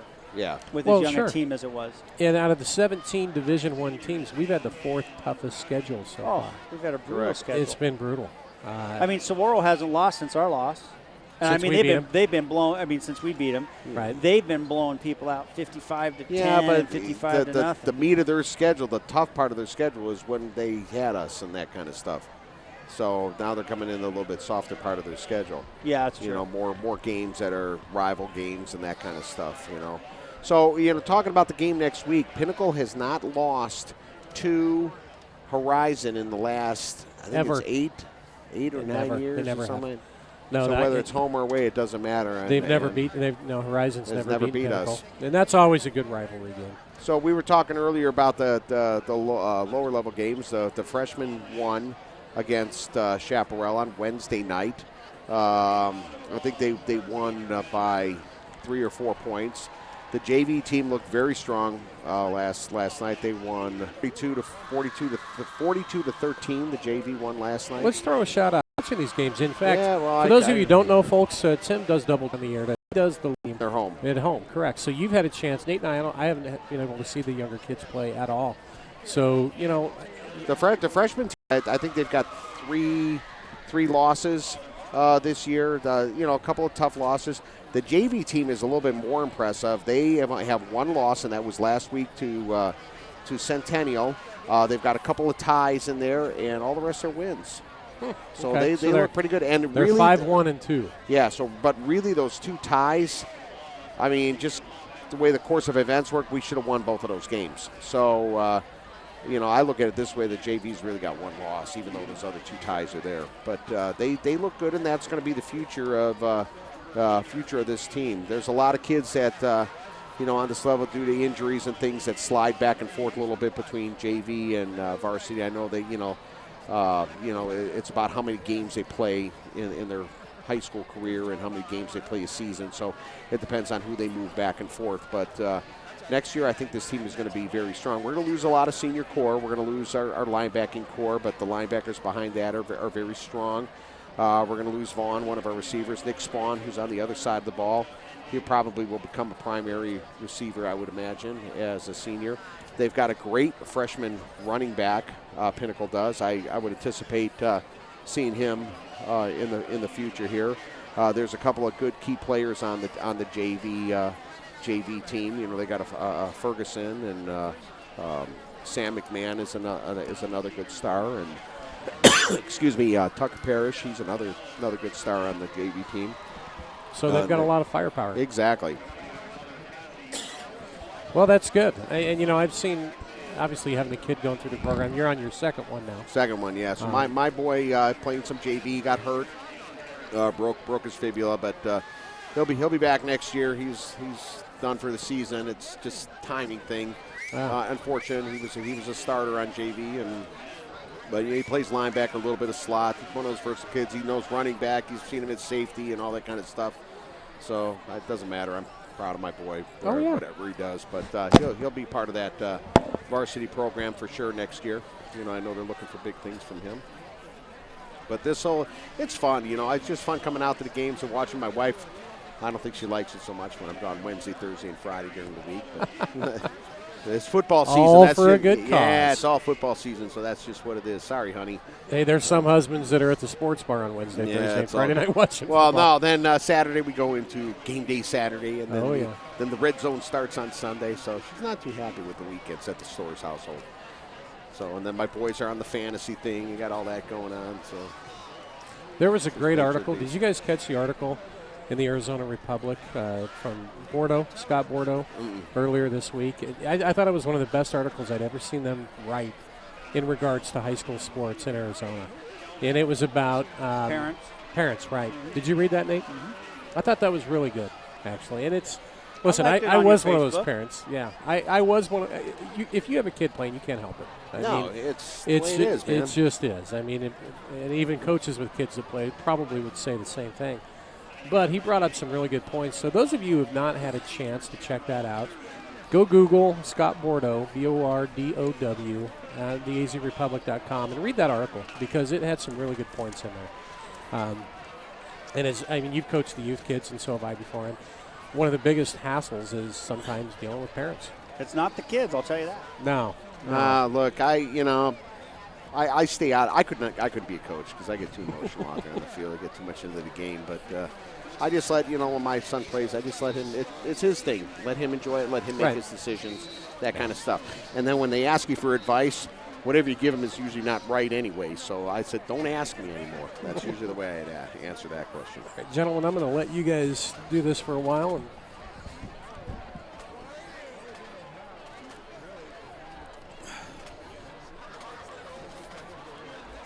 Well, last week we had, you guys were both gone. I had the pleasure of announcing with Mr. Tom Androla.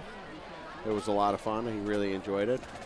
Tom's a great guy. Yeah, we were on the home side. They didn't have power at Centennial on the visitor side, so we were on the home side of the field. I was trying to get Grandpa up there on the mic, but he's a character. He's a lot of fun to listen to.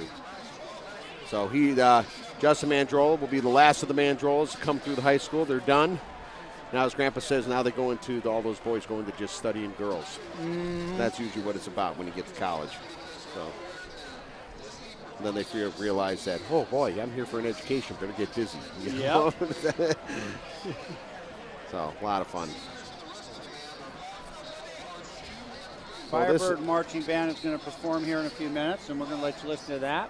So this is senior night here at Chapparal High School. This is going to be their last home game of the season, apparently. Next week they are out of.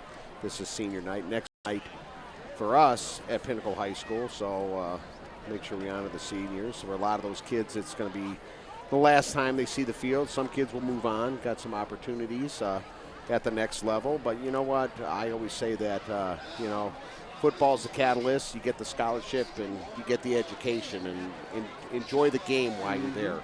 That's how they got to do it, I mean, I know a lot of these kids want to dream to be, you see it on TV, NFL, big college stars and all that kind of stuff, and it's such a small percentage of kids that do that. But, it's the other thing that's pretty cool is my older boy went through the program a couple years ago, played against Kyle Allen, who was the starting quarterback for Texas A&M. Christian Kirk's over there. Christian Kirk was my son's running back for 4 years. My wife actually was one of his teachers. So it's kind of cool. She actually kind of takes interest in that when he's on TV, but it's pretty cool. He's making some big impact there. Well, he's in the talk for the Heisman. He's the number one return man. He's the number one return, but number one yards per game in the country. That's incredible. As a true freshman. That's incredible. In the SEC. That's incredible. I mean, here's the thing. Last week against Alabama. Yeah, I saw that 7 game. catches, 90 yards. Yeah, I saw that game. 1 kick return for 25 yards. And 3 punt returns for 142 yards and a touchdown. Yeah, it's incredible. But, some of the kids have gone through the program here, on to the next level. Dan Galindo, if you're listening, congrats to you. You're up at NAU, creating a little bit of noise, having some fun out there. You've got Josh Hoekstra, who's on the ASU team. He's a sophomore out there. I don't know if he's been on the field yet or not, but he's heavily involved in that program. He's got a bright future there as well. So, Josh, hats off to you. And then you've got Brian Lewerke over at Michigan State, which was that wild game last week that we were talking about earlier. So, you've got Hatton starting up at up at Colorado. Colorado. So he's up You've there. got the quarterback from Lewerke before Lewerke starting up at Idaho. That's Sanders, Michael Sanders. Michael Sanders. So, some kids have gone through the program here. Every once in a while you see them come back on the field. Nick Maxey over at Air Force, he's over there. He was at the Liberty game, I believe. He was there, all dressed in his uniform and all that. So hats off to you as well. So it's pretty cool to see these kids. And I look at my son. He comes out and stands on the field once in a while, enjoys the game, misses it. And some of the other kids, venture back. You see some of them during the summer a little bit. Just fun. See your friends, your teachers, and your peers, and that kind of stuff. And remember what it was like when you came through Pinnacle High School. So, I'm a Horizon Husky. That's where I graduated. First graduating class out of 1982. So that dates me a little bit. But I don't know. 2 boys going through Pinnacle. I bleed blue. So I'll be cheering for the Pioneers next week. That's for sure. So you were class 82. Huh? 82. Yeah. First graduating class out of Horizon. So. My stepdaughter went there. She's now down at U of A, and I've got another one of my stepsons is there as a freshman. So pretty cool to see him up also. I can't get him to come over to Pinnacle, but I keep trying. So. Yeah, it just doesn't work like that. But I get it. That's kind of that neck of the woods where they started. Well, and that's where they're comfortable, and that's exactly. probably where their friends are. And all that kind of stuff. So I get it. So all good. As long as they're happy and they get the grades, that's all that matters to me. It is. That's the most important thing, getting good grades. Well, this is the Firebirds field is unique because this is one of the only fields that we actually kind of cross that actually faces north-south. North-south. You know, most of the other or east-west. Or east-west. So a little bit different. So. Yeah, most stadiums other than ours and here, I think, are east-west here. Yeah. That's because of the heat. Yep. This was the first artificial turf field in the state. Was it really?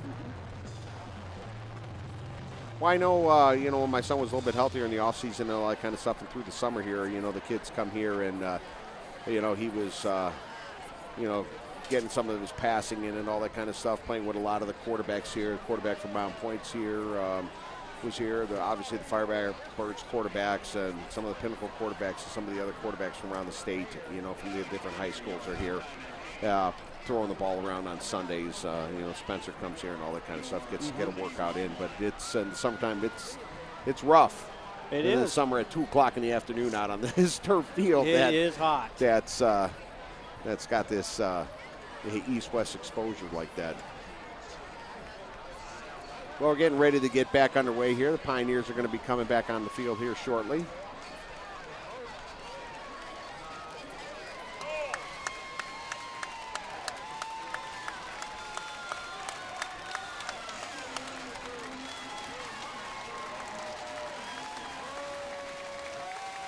can hear the crowd. We're on the Pioneers side as the boys in blue come back. Season ends so fast, you know, 10 games, boom, it's over. You work all year and it's 10 weeks and it's done. Man, it goes faster and faster every year. And then you're like, it ends and you're like, okay, we'll get ready for next year. It starts all over again. And this year's gone by really fast. Yeah, it is. Can't believe there's only one more game after this.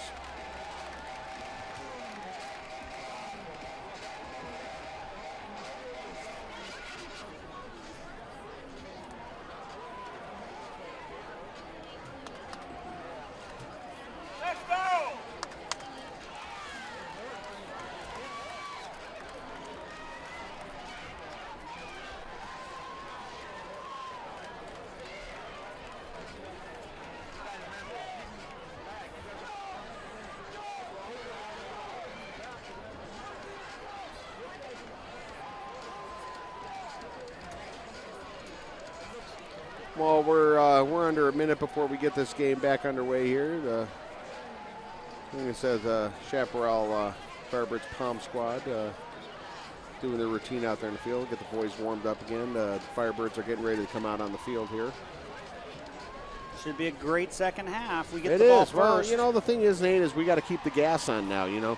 Keep that stout defense, you know, not make mistakes. Each team has had, you know, a few turnovers, not so good.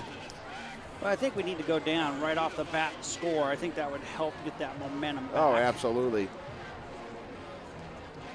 I'll put on my sweatshirt. It's getting a little cold. Yeah, a little bit. I've got one here, too. Not yet. Not for me.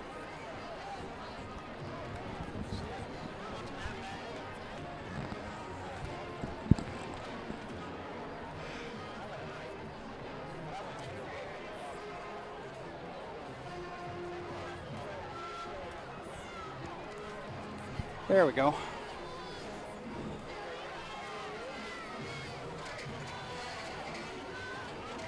You know, we haven't really hit any cold weather yet this year. You know, some cold nights. It just recently started cooling down this week. You know, we've been running really hot. I know. I shut the air conditioner off last week. Thank God. I get tired of paying those electric bills. So I love October. October through June, it's beautiful.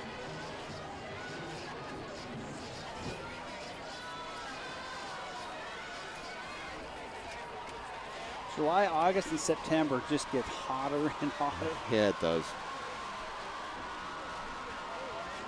Dude, I was playing tennis at 6 o'clock in the morning, dying. Yeah, I know. It's rough.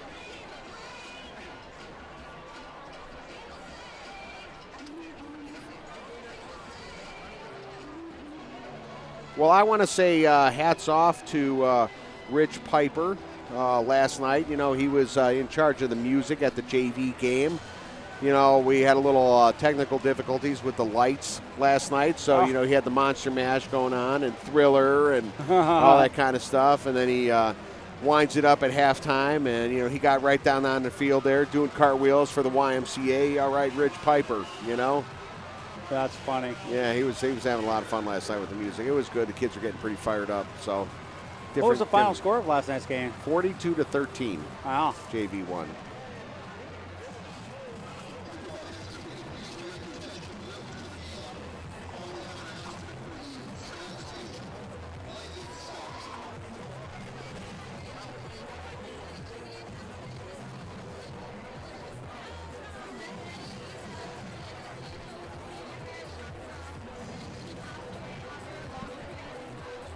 So we'll have the kickoff here in about 50 seconds for you. Yeah, and then Pinnacle's going to get the ball.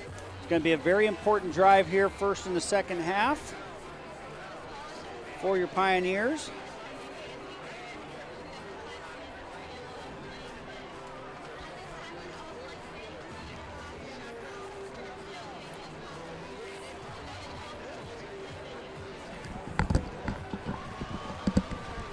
Yeah, we're on. Todd's coming back. Take a little breather. What kind of football stadium doesn't build a bathroom on the visitor side anyway, gentlemen? Oh, really? It's all the way on the other side, Yeah. huh? Wow. Got me getting my steps in on the Fitbit at least. Yeah. Hey, there you go. So some big games around the state. It's I just got an update. 14-0 Chandler over Brophy at halftime. That's it? Yeah. Is Lucas still out? No, I think he's back. He's back. He's back. Goes back to what we talked about before. I mean, it's an insane amount of talent at the Division I level. And to your point about the conferences earlier, there's such a big difference. By having these guys go down and Centennial down, I mean, Yeah.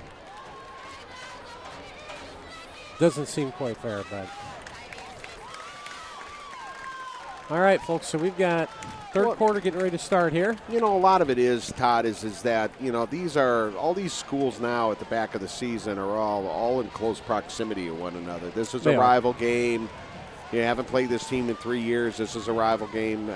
Next week's a rival game against Horizon. You know, Boulder Creek's a rival game. You know, when we had Sandra Dan scheduled, that's a rival game. You know, all those. Here's the deal, interconference games. As long as you have open enrollment and you allow kids to go really wherever in the world they want, right? The deck is never going to be stacked fair. Correct. It just isn't, you know. So it's really tough to try to get something that works for everybody. Well, Anthony Vaughn is going to be back deep to receive, number 5. As getting ready back in underway here. Kick is up. Vaughn's going to get it about the 2. He's at the 10, the 15, cuts back to the inside, cuts back to the outside, and going to go down at about the 20. Just no seams there. That's pretty good coverage by Chapparal on special teams. So out comes Spencer Rattler in your Pioneer offense. Well, like we were talking, you know, if we can strike quick and fast here, that would be awesome. A great momentum boost for the Pioneers. Those of you joining us, we took the lead early on in the first quarter, 7-0. Had the lead till about 1:48 left in the first quarter. They tied it up, and then we ended up mishandling a punt, and they were able to kick a field goal right before half. So that's where your score is at. Going to be a handoff to Jude Dixon. Dixon is going to be brought down right at the line of scrimmage.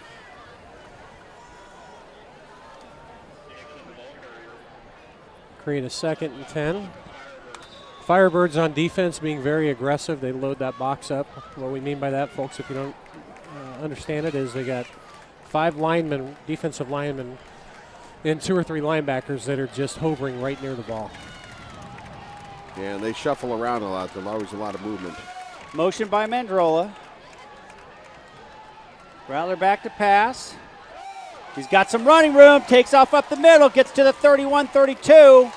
Great read by Spencer Rattler. Yep. We don't see that too often by him, but I think he needs to run more. Well, I think a lot of it has to do, honestly, he's got to grow. Yeah, he's got to grow back into that body a little bit. I think the coaches might have mentioned something about that before because you saw him spread it completely out there.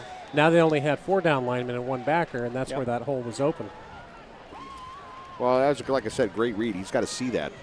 He'll get that all day. So we're going to go trips to the left. Dixon behind Rattler. Going to be a delay off to Dixon. He's got some running room, breaks a tackle, carries a guy, picks up about maybe a yard. Actually, they're going to say he lost a yard. No, he got one. Buddy, the spotter went back. Spot wasn't real favorable. So 2nd and 11. You're right about Shap, though. They got a lot of guys that go both ways. Mm-hmm. We're going to go spread formation again. Dixon's going to go deep behind Rattler. Motion by Mandrola. Going to be a fake to Mandrola, handoff to Mandrola. Mandrola's going to try to get to the outside, breaks the tackle, and going to get back to the original line of scrimmage, it looks like, pick up 1. They do not want us to run the ball. No, they're saw saying that if you're going to beat us, you're going to have to beat us by pass. Right. They saw that coming. They've got so many guys up near the line. And they've got good team speed on defense. Again, folks, they're only allowing 19 points a game on average. So it's a quality defense for sure.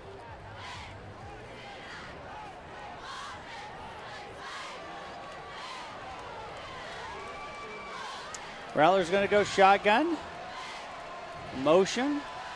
Back to pass. Steps up in the pocket. He's got some space, and he takes off. And he gets to the outside. He's going to get enough for the first. He's at the 50, the 45. And going to be pushed out of bounds at the 50. Nice job. At the 40. Great read by Spencer. He's got a little speed there. Oh, he does. For a youngster. Yeah. He reminds me of Mr. Lewerke when he scrambles like that, a younger version. Well, as he becomes next year a sophomore, gets a little bit more apt to the program, the team, the rhythm, the sync, the speed of the game and all that kind of stuff. You're going to see more and more out of him. How many times last year and the year before did we see Brian Lewerke do the same thing? Yeah, he beat you with his arm and his legs. So big first down for your Pioneer offense. Dixon's going to go deep in the backfield behind Rattler. Going to be handoff to Dixon. And he's getting absolutely no running room. They've got 8 guys, and they're just all right there. They stack that box. The good news is if you can break through that first level. You're gone. One-on-one with safety. Right. But getting through that first level is tough when there's 8 of them. Pete Corrado sitting to the right of me, he was telling me he's got the binoculars, seeing a little bit better. The tight ends are right in there, man.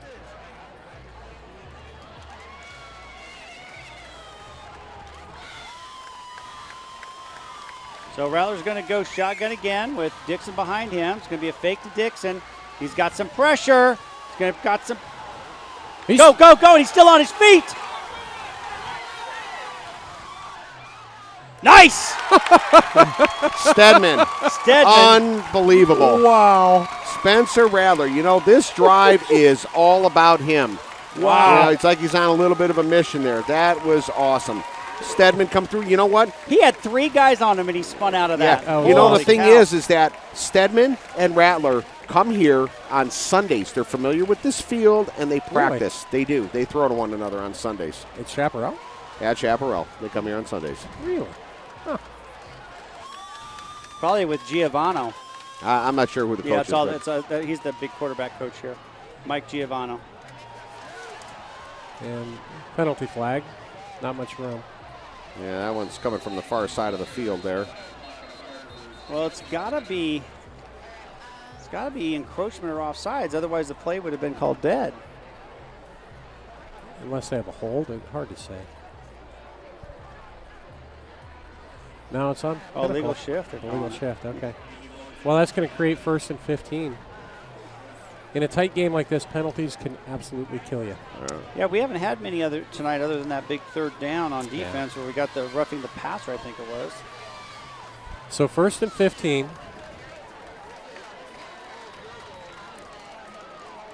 Yeah, Chapparal, they're in that 4-4, but boy, they're aggressive on the line.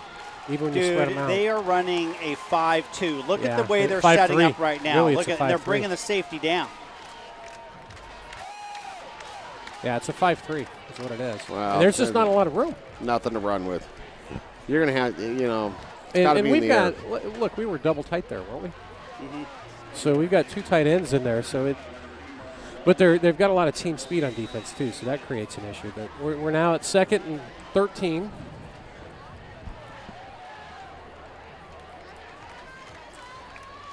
Seven minutes, 25 seconds left in the third quarter. Dixon's going to go behind Rattler. Going to go double tight again. Yeah, they come. They're coming. Now it's on offense, I think. No, Timeout. Timeout. They were going to roll Spencer out. We're seeing something on this drive, though, guys. And you're right. What's Spencer weigh? Maybe $160? Yeah, about 160 pounds. Okay. Wait till he's about 190, 200. 6'3" versus 5'11". Exactly. Because he does have speed. And a reminder, folks, I Googled this just to verify it. He went to a quarterback's camp in Florida, the first ever national invitational for junior high kids. That's where we've got to do as a society. No, that FBU did it with Bradley, but we had to go to Oklahoma. Oklahoma, okay. So this one, I thought it was the first ever, but nope. But he took home the gold. I mean, he was voted the #1 quarterback in the entire camp nationally. That's pretty awesome. Yeah. Yep. So the kid's got skills, obviously. Yeah, Bradley and I drove from here to Norman, Oklahoma. Wow. Boz country. Yep. So 2nd and 13. Big second down here. We've got to pick up some positive yards. Back to pass, and he's going to go deep, and there it is, Vaughn. Oh. Overthrown. Surprised they didn't call pass interference with him having his hands all over him, but we're not going to get that call here at Chapparal. It doesn't look like tonight. Anthony kind of slowed down to adjust for it a little bit. They had double tight protection, and so 2 tight ends trying to keep the heat off of Spencer, just create more of that one-on-one. And it was close. I mean, he had a step on him, just a little bit too much on it. Now we're back into the spread. Motion by Fairvania Robinson. And we jumped. Yeah. We jumped. Yeah, that's going to be on Zach. So that's going to create a 3rd and 18. And moves us out of field goal range. So this is definitely going to be 4-down territory. Without a doubt. Yeah, you don't have to get it all here. No, if you could pick up 10, make it somewhat reasonable. It's fun to watch a chess match when they go double tight to the spread to see what Chap does on defense. Yeah. And a lot of team speed. They're not huge on defense. They're really not big kids. No, they're quick and fast. They play with fast. speed. It's all speed. And they've got some kids that are decent size, but nothing huge. So spread formation.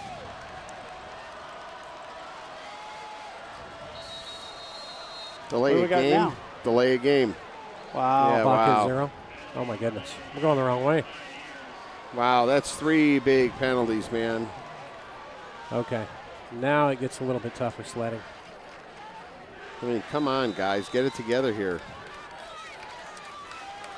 Got Mandrola in at receiver with Vaughn, Robinson, and Spawn. So you got 4 very good receivers in.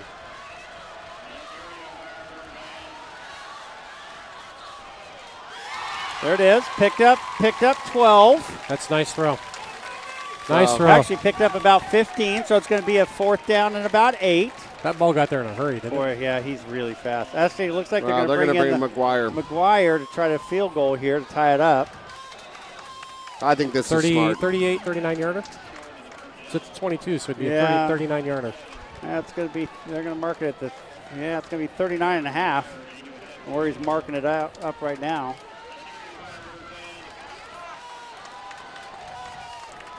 Well, he can hit this. So I think somebody got a piece of that. That's okay, made it through. Wow. Wow, just barely. Somebody got a piece of that. It looked like it, didn't it? They did. It actually helped it because it put it more towards the center. Easy there, Nate. So we are all wrapped up at 10. 10 all.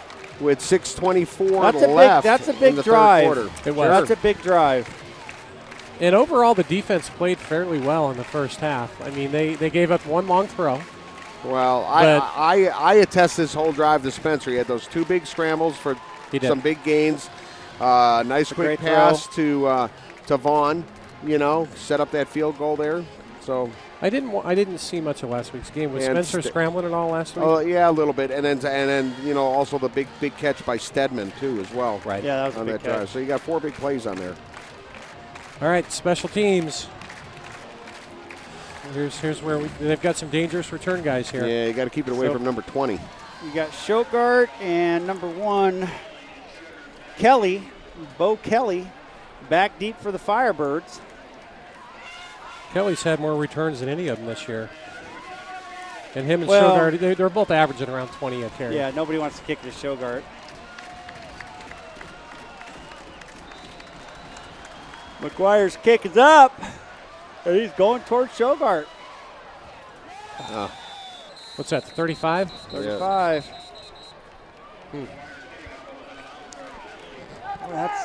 Well, the 2 they've gotten deep, though, they actually were beyond the 35. So. Well, the thing is I don't know if that was maybe intentional or not. I don't know. Yeah, hard to say.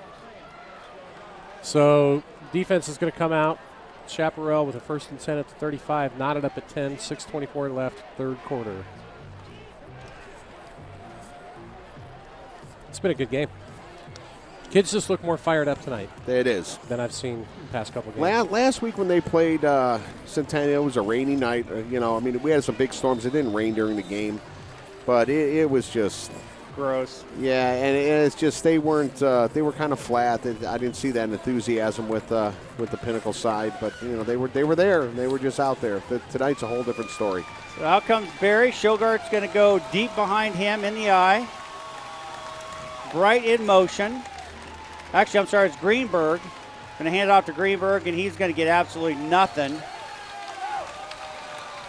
All right. Got to like 6 or 7 jerseys around the ball. Yep. I think initially kind of grabbed by Mandroll and then finished off by a whole bunch of other Pioneers. They're actually going to give him a pickup of 2 on that. Yeah, some forward progress. Oh, come on. He didn't even get that far. He got back to the line of scrimmage, maybe. They got Corrado, number 49, in at defensive end. So they're going to go trips to the right. Varian shot. Back to pass. He's going to go out to Bright. And Bright's going to be pushed out of bounds at about the 47, 48-yard line. They're going to call it the 49-yard line of the Pioneers. So it's going to be enough for the first down, pick up about 18. Tardio, number 15, slung him out of bounds. Yeah. Dangerous receiver, that guy. He's their go-to guy coming into tonight. Actually, 13 on the pickup. I apologize. He's almost on a 2-to-1 basis, more yards than any other receiver they have. Yeah. So they're going to go spread formation again. They're going to go Greenberg to the left. Moyes in motion. Going to be actually that Schoberg. And he's going to carry it all the way down to the 40. Just be pickup of about 9, just shy of the first down by about a yard. Hamill, Riley Hamill, number 6, and number 13, Andrew DeValton on the tackle there for the Pioneers.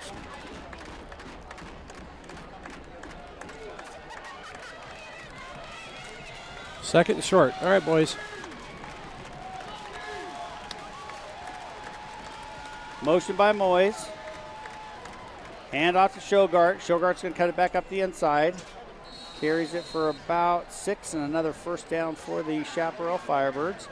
Mandrola, number 7, and Hamill, number 6 on the tackle there. Well, he's an explosive runner. Very patient. He just kind of follows that zone blocking, and when he sees that gap, he shoots through it.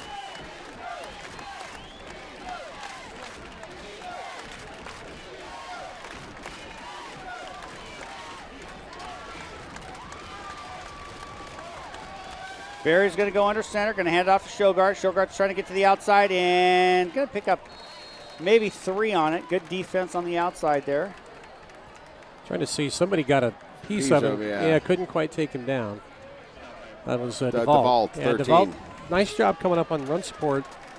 Just couldn't quite finish him off. I think Tardio finished him off, number 15 on the far side. Again, folks, a little apologetic because it's tough for us to see way over there sometimes.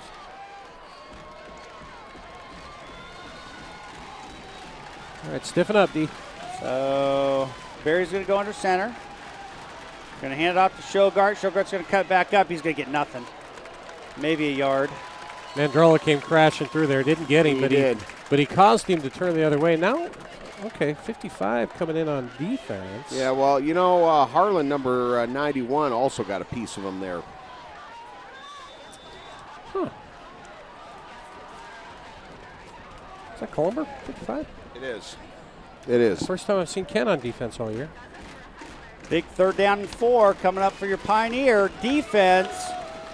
Barry's going to go under center. Shogart's going to go deep behind him. Going to hand it off to Shogart. Oh, and he's brought down by Ferrara. None other than the diesel Ferrari. Boy, he's reading that. He's just fourth time tonight. Yeah, he's seeing that. Loss of a Absolutely yard. seeing that one.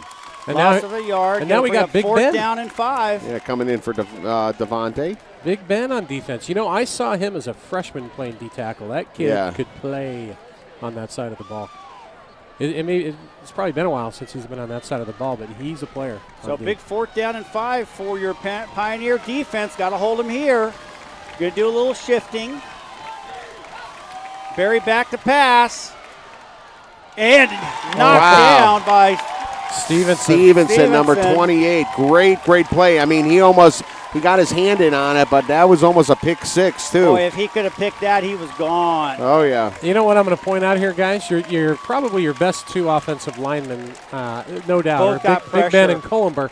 And putting them on the D line, those are 270-pound kids that are pretty athletic. But they're fast. Yeah, that's what I'm saying. They've got good feet for kids that size, which is why they're so good on the offensive side of the ball. But I'd never seen Kent play on D before. I like that call. They got a lot of pressure on Barry. Yeah. They did. He kind of had to hurry that throw. Kind of threw it to the inside versus the outside, which gave Stevenson time to come up. So now we've got Griggs back in at tailback, it looks like. And they're coming. Going to pitch it out to Mandrola. Mandrola breaks the tackle. Oh, man. Oh, if he could have just held the block, the receiver, that was gone. Chapparal just dares you to try to buy enough time to go to get that 10-yard seam throw. They dare you to do it. Because they are so active at the line. They got 5-6 guys coming, and then their corners are playing press coverage. Yeah. And Mandrola's a great player, man. Very versatile. He'll just put you where you want me, and I'll play. Yeah, if Vaughn had held that block just a second longer, he could have got to the outside. I think he would have gone all the way. Rattler back to pass, looking to his left, going to go deep. Nope. Intended for Sarah Pena Robinson, overthrown just a tad. It's going to bring up a big 3rd down and 13 after that big stop by your Pioneer defense. It's a good old-fashioned defensive struggle. It is. I kind of like to see that. I'm as a kid that used to play defense. Goes back to the the real old game of football. Doesn't it? Absolutely. 4 yards in a cloud of turf. Big chess match here going on. Yeah, it really is. It's kind of fun to watch. We're going to go with the spread formation. It looks like Griggs is going to stay in at tailback. Here they come. There it is. Spencer had Vaughn. Was wide open. But he was on the run. Yeah, he had on that post pattern, Vaughn there was nobody around him. It's a gambling defense. It really is. Didn't see it. I mean, it's a gambling defense. Well, they're both talking about it down here. Yeah. Vaughn and it's like Sack. I was open, dude. No easy feat. If you're the quarterback running for your life, though, under pressure like that, not an easy thing to do. Can't see it. Dude, they brought the strong safety. That's why he was so wide open. Yeah, they dared him to find out who was the open guy. Nice kick by the punter, McGuire. Alexander Maxey, as usual, down there. It's so funny because he's the long snapper and he's always the first down. Kid's got some wheels. He's got some wheels. Because you got to remember, man, I got to figure out where he got that speed. Usually the linebacker tries to plug him up to not. Yeah, but they can't hit the center. So no, but the linebacker 5 yards in usually tries to slow him down. Hey, where'd that speed come from? Is it you or your wife? Yeah. Okay. Evan Maxey, of course. Shout out to his Alexander Maxey's older brother Nick, Air Force Academy, Pinnacle grad, great player here. Little bro's making some plays on special teams there, Nick. So 2:14 left in the third quarter, folks. Knotted up at 10. Here comes Chapparal, 1st and 10. And counter. And say hello again to number 33. That would be, 22, Alex Flood, right? Yeah, no, actually Riley Hamill got him, number 6. Got him wrapped up at the feet. Yeah, I thought Flood might have had a piece. So 2nd and 6.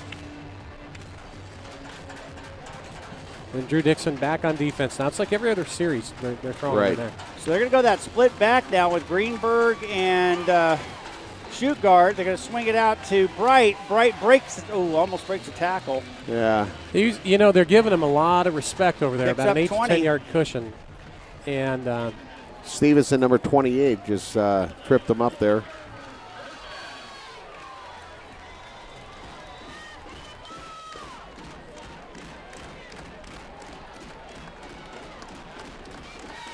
So 1st and 10 from the 49. Barry in shotgun, split back. Greenberg's got some running room, carries it out to down to about the 41-yard line, pickup of about 8. Flood and Mandrola in on the tackle there, as well as Stedman, number 8. 2nd and 2.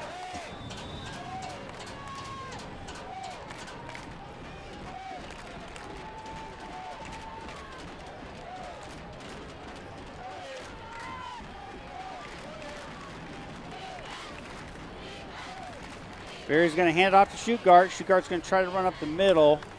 Going to get 3 yards, just enough for the first down. Taking it down to about the 37-yard line, it looks like. Devontae coming in. Now here comes Big Ben and Colenberg. Yeah, both back in there. Okay. Riley Hamill in number 6 on the tackle on that last play. Devontae coming out, and also Harlan. So here comes your beef. Well, it's not that it's the beef. There's some speed there, too, There you go, split backs again for Barry. Greenberg to the right, Shugart to the left. Barry's looking to his left. And just incomplete, intended for Moyes. Tomasi, excuse me. They're really going after Stevenson. You notice that? Mm-hmm. Yeah. Well, he's a sophomore. He's a young player. He's a little bit smaller, but, he's got a pick on the night, too, so you better be careful because he can read the ball very well. There's a lot of just impressive young talent on this team. Oh, yeah. Wait till all these freshmen and sophomores grow up next 2 year. years Holy from cow. now. Going to be hand off to shoot guard up the middle. He's going to get nothing. Nothing. There you go, nothing. Ken Cullenberg, number 55, in on the tackle there. That's why they have him in, because he's so fast. That was a nice job. Well, Thomas and Big Ben coming out. Yeah, Thomas coming out and Stedman coming out. I don't know if I've ever back in. Have you guys ever seen Ken on defense before? I'm not sure if I have. Well, big 3rd down and 9 for your Pioneer defense. It looks like Chaparral's going to call another timeout. Oh no, end of the third quarter rather. So we're all wrapped up at 10 here. Well, the thing is, Cole Jewell is out. Right. So now they're shuffling some other kids around. Yeah, they're going to trying some different combinations, which is obviously ideally, working. they try to avoid having kids go both ways because you simply can run out of gas by the 4th quarter. But necessity sometimes. Spot playing's fine. Exactly. Folks, want to talk about one of our team captain sponsors here, which is California Pizza Kitchen. CPK proudly supports Pinnacle football. California Pizza Kitchen is serving up California creativity with a wide range of inspired dishes, hand-tossed pizzas, calzones, salads, pastas, entrees, soups, sandwiches, handcrafted cocktails, wines, and so much more. Offering dine-in, takeout, catering, online ordering, and award-winning CPK's menu. This is the place for all your entertaining needs. While you're there, ask about Pizza Dough rewards and earn rewards every time you dine. And receive a free small plate just for signing up. To join, go to cpk.com to tackle your hunger. Team captain sponsor this year of Pinnacle football.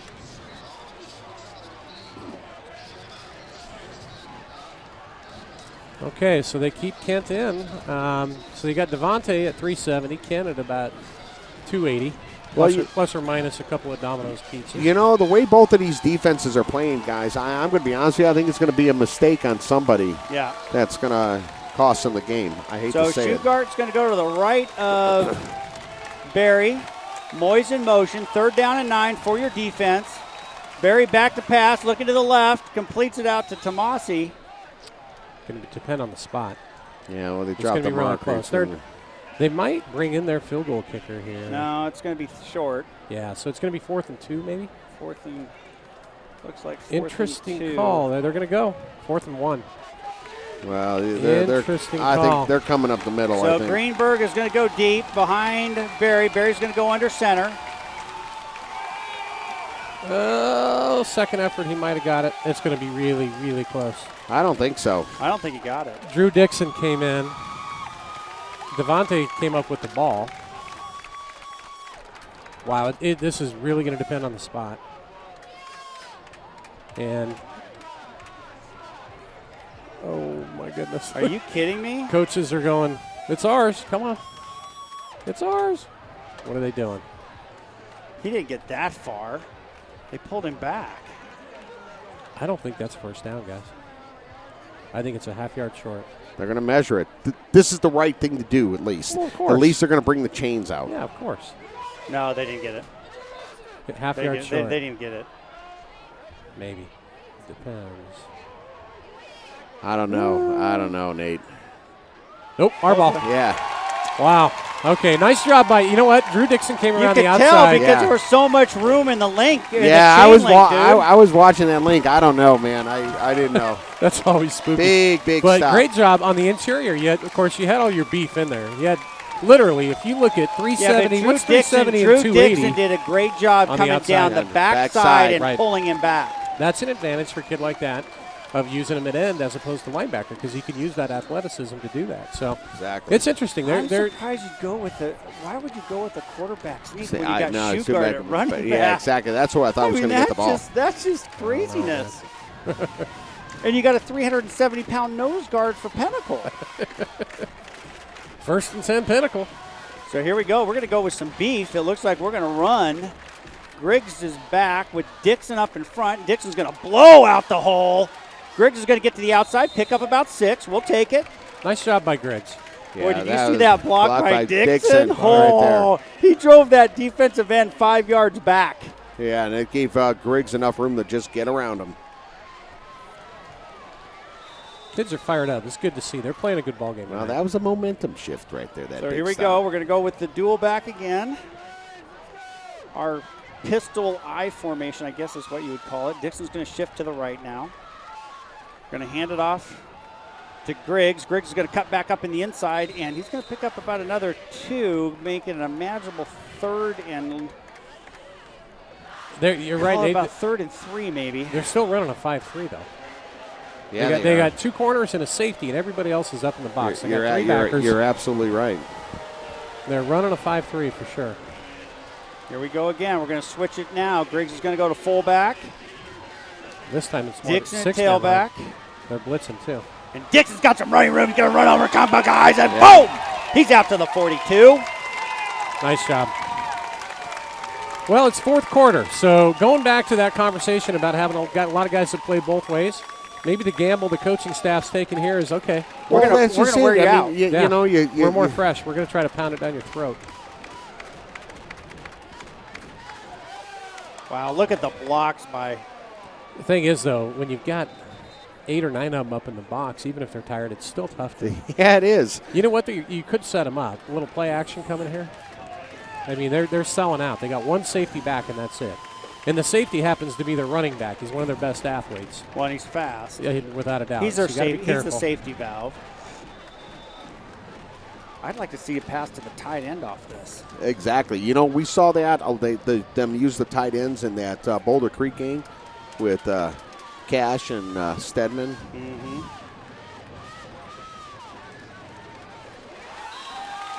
Nice. You know, we were offside. Going to pick up 5 on that one. We were just talking about Shugart being their running back and their safety. He's out of all the kids with picks, who do you think leads their team? Number 20. So you got to be careful. He's got 3 picks on the year. How are you calling that against us?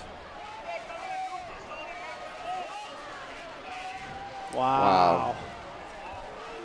These refs are. Dana's not happy at all. All right, You second can't- 15. As a defensive player, you can't go in the neutral zone. If you go No, in the you neutral can't. zone and the offensive player jumps, you're offsides. So here we go. Back to pass. Got some pressure. Going to roll to his right. Run it. He's at the 40, the 45, the 50, the 55. Going to go out of bounds. They're marking what? him. They're marking him out. Oh, at my the gosh. 40. That's a terrible spot. So at the 48-yard line, that's going to bring up a 3rd and 3. Wow, that's a terrible spot. I thought he had more than that. I like to see Spencer do that, though. That's one other way you can beat a team that's sending backwards Well, because, from every direction. I mean, you get to the outside, you don't have any, there's no help out there. That was just pure athleticism. You know, the kid thought he had Spencer, Come on, and guys, Spencer got to took a push nice this, angle. man. You're at 17. 9 minutes, 34 seconds left in the game, folks. So here we go. We're going to go with 2 running backs again. Griggs deep. Diesel, Farrar at the fullback position. Going to fake it. Get it out to Farrar, and he's going to be stopped about a yard short. What do you do here? Go for it? Yeah, I think so. Why not? They're going to punt. Yeah. I mean, you're tied up at 10. Field position Nope. He's going to go for it. It's a smart call. Nothing else you can try to draw him off. You know, Well, look, the defense is playing phenomenal, so why not? What do you have to lose? Timeout. Chapparal coach Timeout, losing his Chapparal. mind Wow. over there. Did you see that? Well, you know, I mean. They have 12 players on the field. 1, 2, 3, 4, 5, 6, 7, 8, 9, 10, 11. They had 12 players. That's why he's so upset. Oh. Well, now they're down to 1 timeout left. Yeah. 1. 4th and 1. We should be able to get this. I would bring in Dixon and Farrar and just. Well, you know what? It's No. almost 2, though, Nate, if you look at it, because we're just after the 49. It's closer to 2. Okay, it's a long one, short 2. Okay, whatever. But you know what? You know, you saw that you. one run play, okay, where Dixon took care of that defensive end there and then let Griggs jump Get around outside. him. That's what they're going to think, though. I mean, it'd be, I don't know. You try to draw him, maybe? It's a big call. Yeah, it is. It's an important. Well, they're going to bring the house because they're going to expect the run. Of course. Yeah, they're going to line up in that 5-3, and they're probably going to send everybody. So you got the Diesel, Farrar. They're going to go a straight I formation. This is an interesting call. It looks like they might try to draw him off. Nope. Going to be short. Yep. It's all right. You play to win, right? So Nick Ferrara couldn't quite get there. It's a gamble. About a half yard it's short. A gamble. Well, now you rely on your D. Wow. They're at midfield. You rely on your D.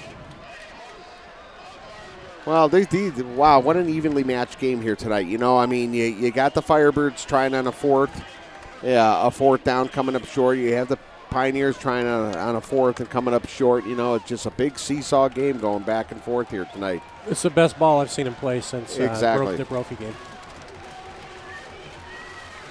So 1st and 10, Chapparal. 9 minutes. Chapparal's going to go with a split back. Greenberg to the left and Shugart to the right of Barry. Barry's going to fake it to Shugart. He's going to go deep. Turn around. Nope. Oh, my gosh. How did he drop that one in? It's double covered and everything.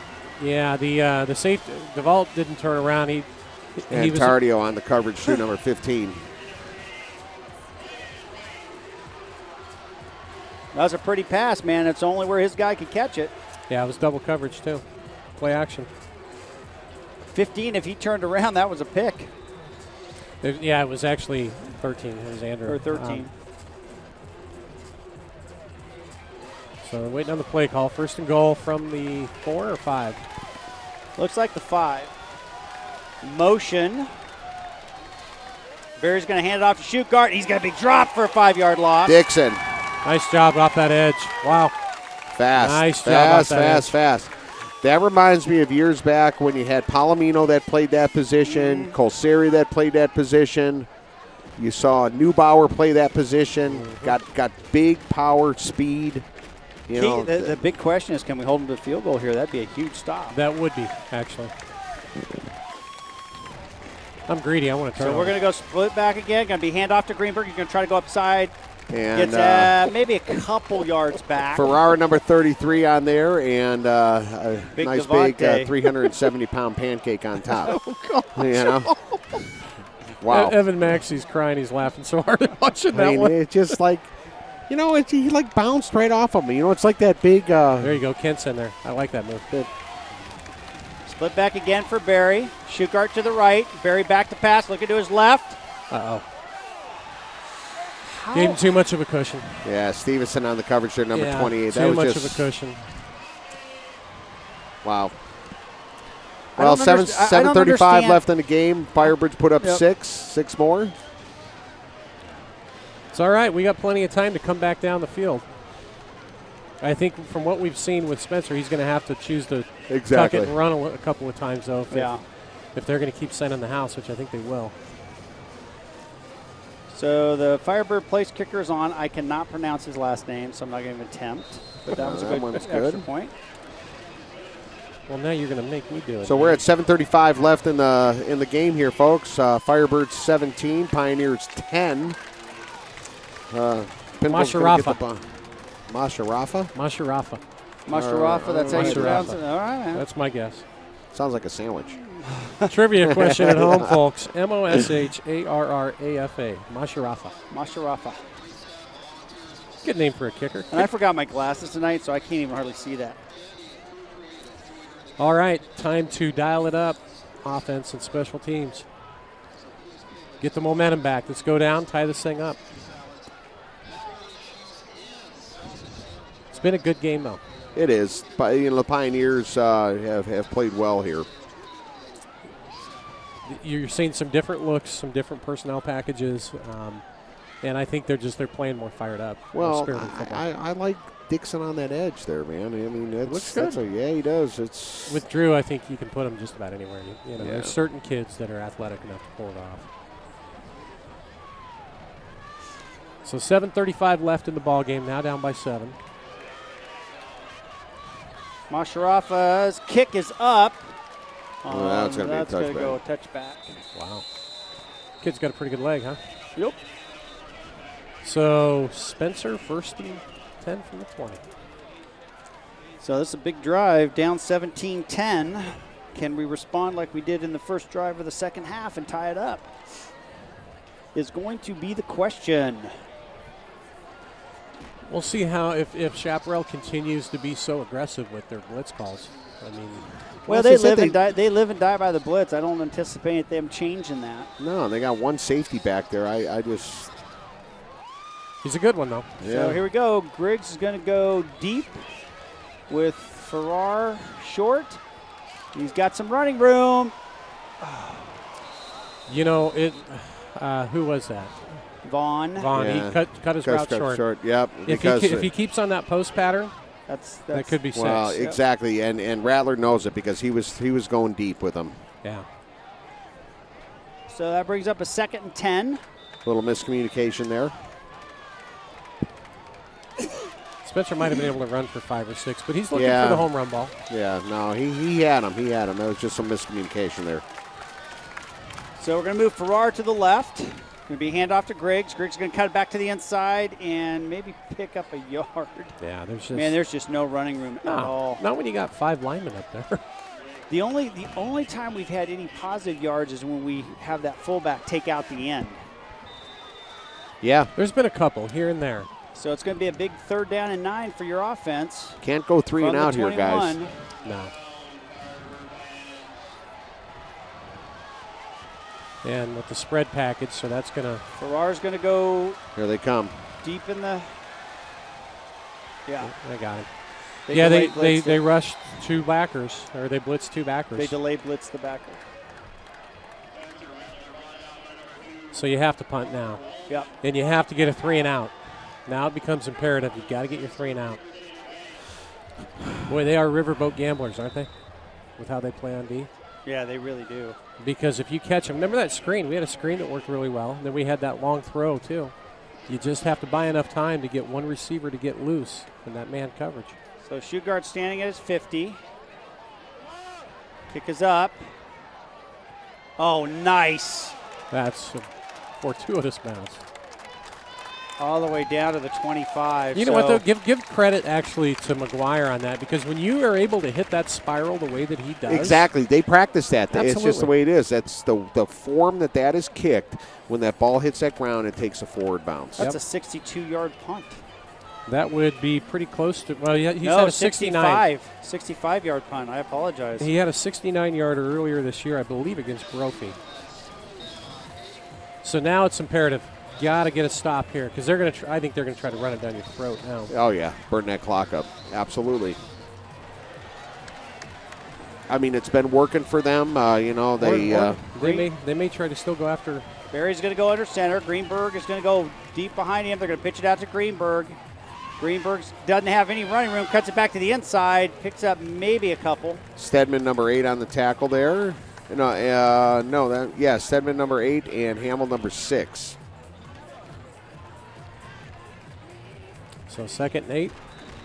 5 minutes, 48 seconds and counting. We still have all 3 of our timeouts, which is a good thing. Barry's going to go shotgun now. Greenberg's going to be behind him, so they're going to go in that pistol formation. A bunch trips to the right, or to the left, rather. He's going to come back to the left. He's going to hit Tomasi. Tomasi's going to pick up just enough for the first down, it looks like, maybe. Just crossed, yep. Mandrola, number 7, on the tackle there. They didn't bring as much pressure that time.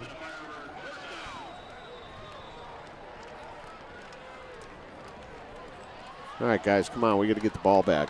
Take care of business, you know.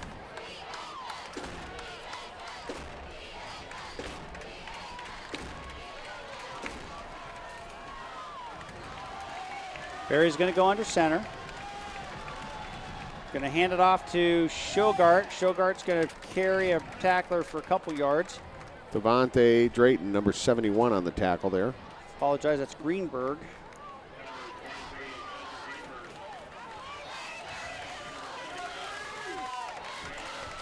So 2nd and 7. Really need some big play here from the D. 4:40 and counting. They're going to go a bunch package to the left. Greenberg to the right of Barry. Barry back to pass. Back to pass. He's looking. Intended for Earhart. Incomplete. Mandrola on the coverage there. He was coming there to take care of business. Well, you got Drayton and Harlan coming out, and you got Thomas and Cullenberg coming in. They're really on the line. Yeah, they're doing a lot of shifting on that D line.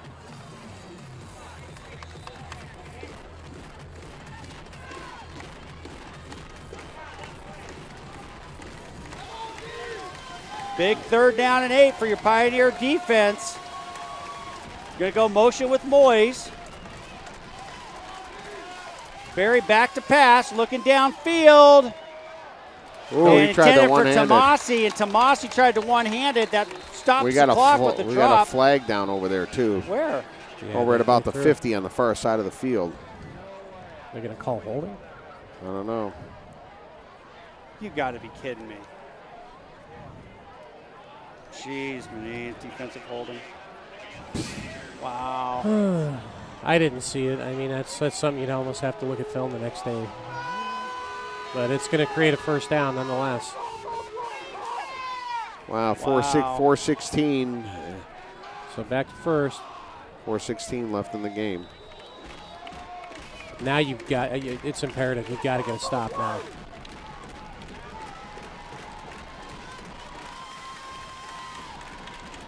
Blitz coming. Oh, nice. Yeah. Ferrara. Ferrara dropped. And look where they spotted here. He never even made it that far up.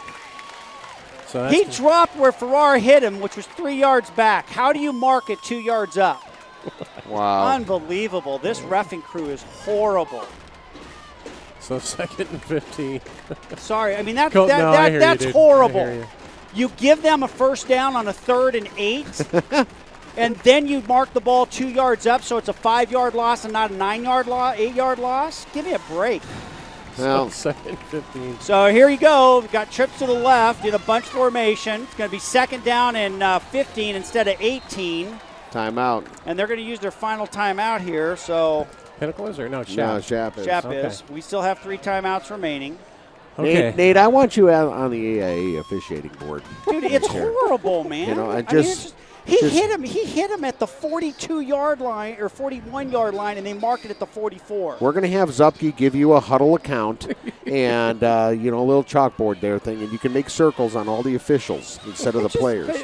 It's not fair to the players. No, I agree, man. I agree. I'm not arguing the fact there. I mean, so if you go back to the last play where they called the defensive hold, right? Exactly. That is on the guy that dropped the pass. Now, how does he get that open if there's a defensive hold? There's no possible way. Good question. He was the single receiver on that side. The bunch was on this side. I mean, it's horrid. Come on, guys. 2nd and 15. So here you go. A big 2nd and 15 for your Pioneer defense. Greenberg's going to be to the right. They're going to do a bunch formation here to the left. Barry's going to go shotgun. Barry's going to go back. They're going to do a screen. Right. And he's going to maybe pick up, well, they're going to give him another 2 yards here. So it'll be a 3rd down and about Good hustle 7. by Ferrara to get over there and Ferrara trip him up. Tardio also in on the tackle Nick's had a heck of a game at linebacker tonight. He's played great tonight. He's played great. All right, to say this is big is an understatement. 3 minutes and counting. We've got to stop him here. They're going to take it all the way down to about 2 seconds on the play clock. Motion, Barry back to pass, looking to his left. He's got pressure. He's trying to get out of it. And they're going to get him. They're going to take him down at the 40. Harlan, big tackle by Patrick Harlan. Wow. Actually, Riley Hamill is in there, too. Awesome play by Harlan there. All right, so did Pinnacle take a TO? So we should have, we took a timeout, I'm thinking. TO, baby. All right, now we're at 4th and certainly punting situation for them. So we'll get the ball back with 2 minutes and okay, here's my question. 40 seconds. He tackled him at the 40. How is he at the 43? It's the new math, man. I'm telling you, man, it drives me crazy. He's going to get a huddle account. I'm going to give him a little, so he can make all these little circles. Nate's going to show up with seeing eye dogs. You're only allowed to circle the guys in stripes. He's going to go to the shelter and find some seeing eye dogs. That's all good. Yeah. Instant replay. That's all right. It's over. 4th and 15. You see Nate walking in with seeing eye dogs. No, it's all good. Oh, sunglasses. All right, so 4th and 16. How about a return here? Serapania Robinson back. How about a return? Robinson's going to stand at about the 23-yard line. What's the punter's name? I have no idea. Oh, it's a bad punt. Get away, boys. Poison. Get away. Just let it bounce. Boy, and they're not even going to call that. Are you kidding me? Yeah, he touched it. This guy's catching a clue. We got one. But one ref did it? Yeah, he caught it. Okay, he caught it. There we go. So it's going to be marked here. The umpire did. So 2 minutes, 26 seconds left in the game. We're down by 7. Two timeouts remaining. We've got plenty of time. Ball on the 30. All right. Keep fighting, boys. They've played a pretty good game here tonight. No, they did. They played a great game. Win, lose, or draw, they've played a really good game here tonight. Yeah, but we need a W. It'd be nice, for sure.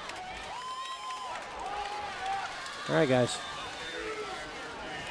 Here's where you finish it.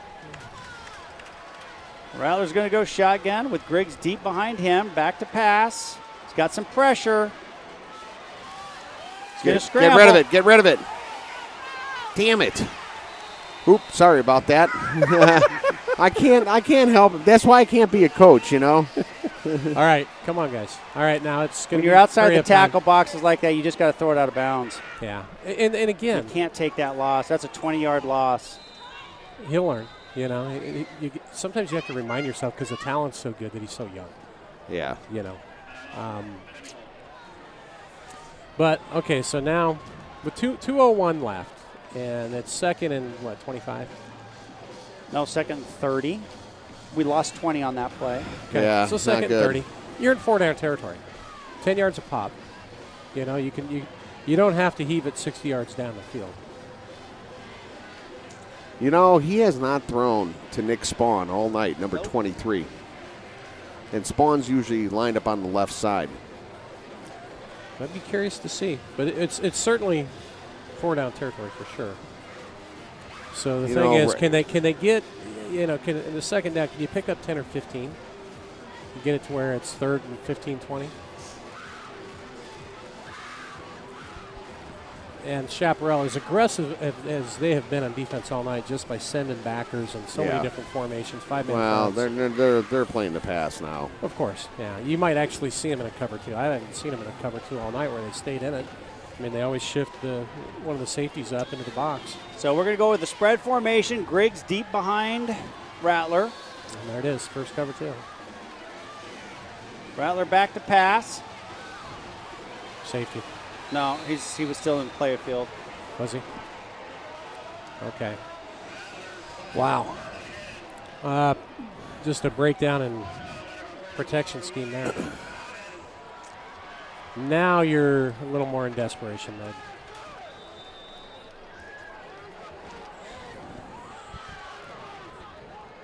You got Stedman. Is that Stedman on? Oh, no, that's fine. Split out. You got Mandrola on the other side. That might be an interesting look. They're coming.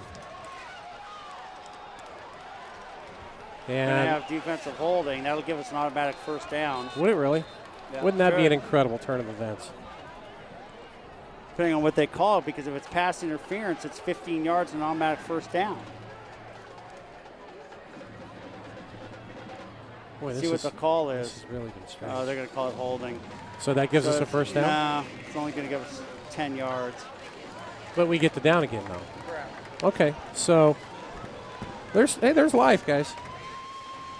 Well, you got 4 downs. I mean, it's fine. So it remains 3rd down, correct? Yep, and it'll be 10 yards from the spot.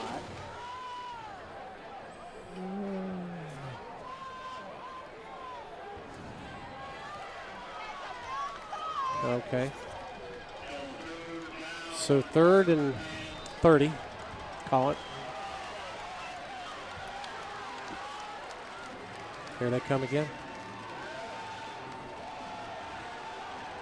Wow. How are you not calling defensive? I mean, you can't have your hands on the receiver. Well, that was Nick Spawn, the intended receiver. I was saying he hasn't thrown to the left side at all. And tried the out and up, just a quick fade pattern. wow. Now you got to go deep.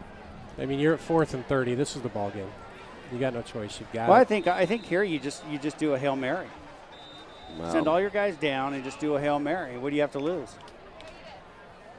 Jump ball, maybe. Yeah. You know, I mean, you got some athletic kids. You got some tall kids too.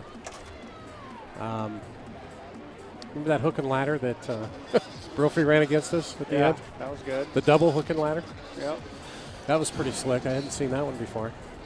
Been a good game, folks. It has, and the thing is it came down to some mistakes, and we gained momentum when we stopped them on that when they went for it on 4th and down, but then we came right back and they stopped us on that 4th and 1. Yep.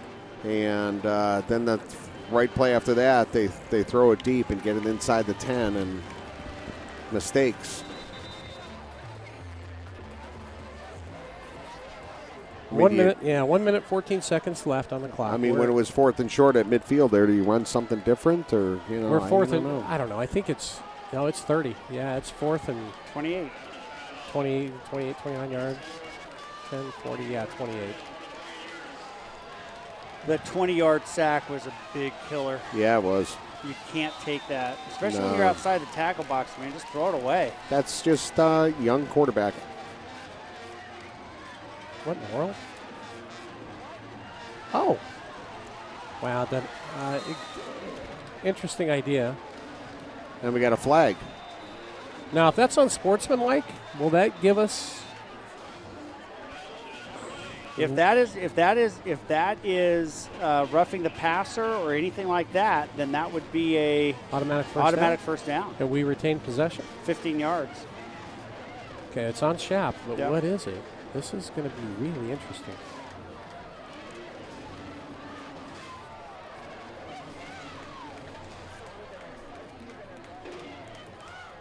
we're a cat and there's 9 lives, that'd be our second. Oh, they're going to call it against us. An eligible player downfield. Oh, okay. Yeah, all right. Well, 103, barring a very bizarre ending, fumble, turnover, something, we're going to lose a close one. Oh, they take over at the 2-yard line? 3-yard line? Well, it'd be interesting to see what they're going to do. They're going to try to punch one in. And if they're smart, they're going to kneel on it. You know, why would you take a chance on a handoff? Oh, Chapparal will try to score. They'll You try think to rub, so? Yeah, they'll try to rub it in. Why would you, though? Because it's just the way Chapparal is. I mean, if he takes a knee, how many timeouts do we have? One? None. None. Yeah, if they take a knee, the ball game's over. You think they're going to run it in, huh? Nah, they're in victory formation. Yeah.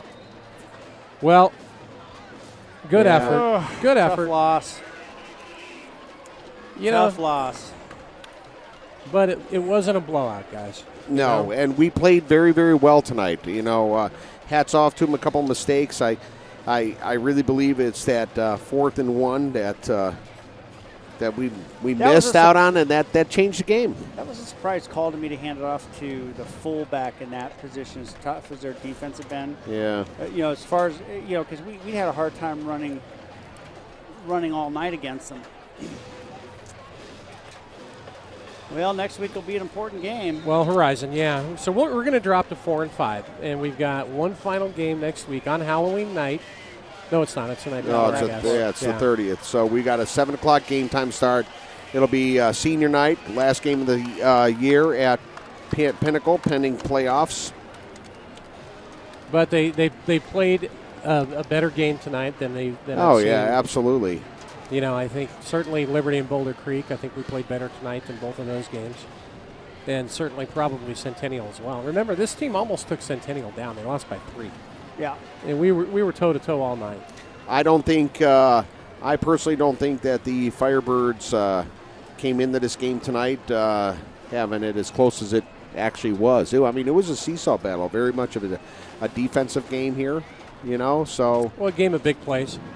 Exactly. Towards the end of the first half, that was a 10-point swing.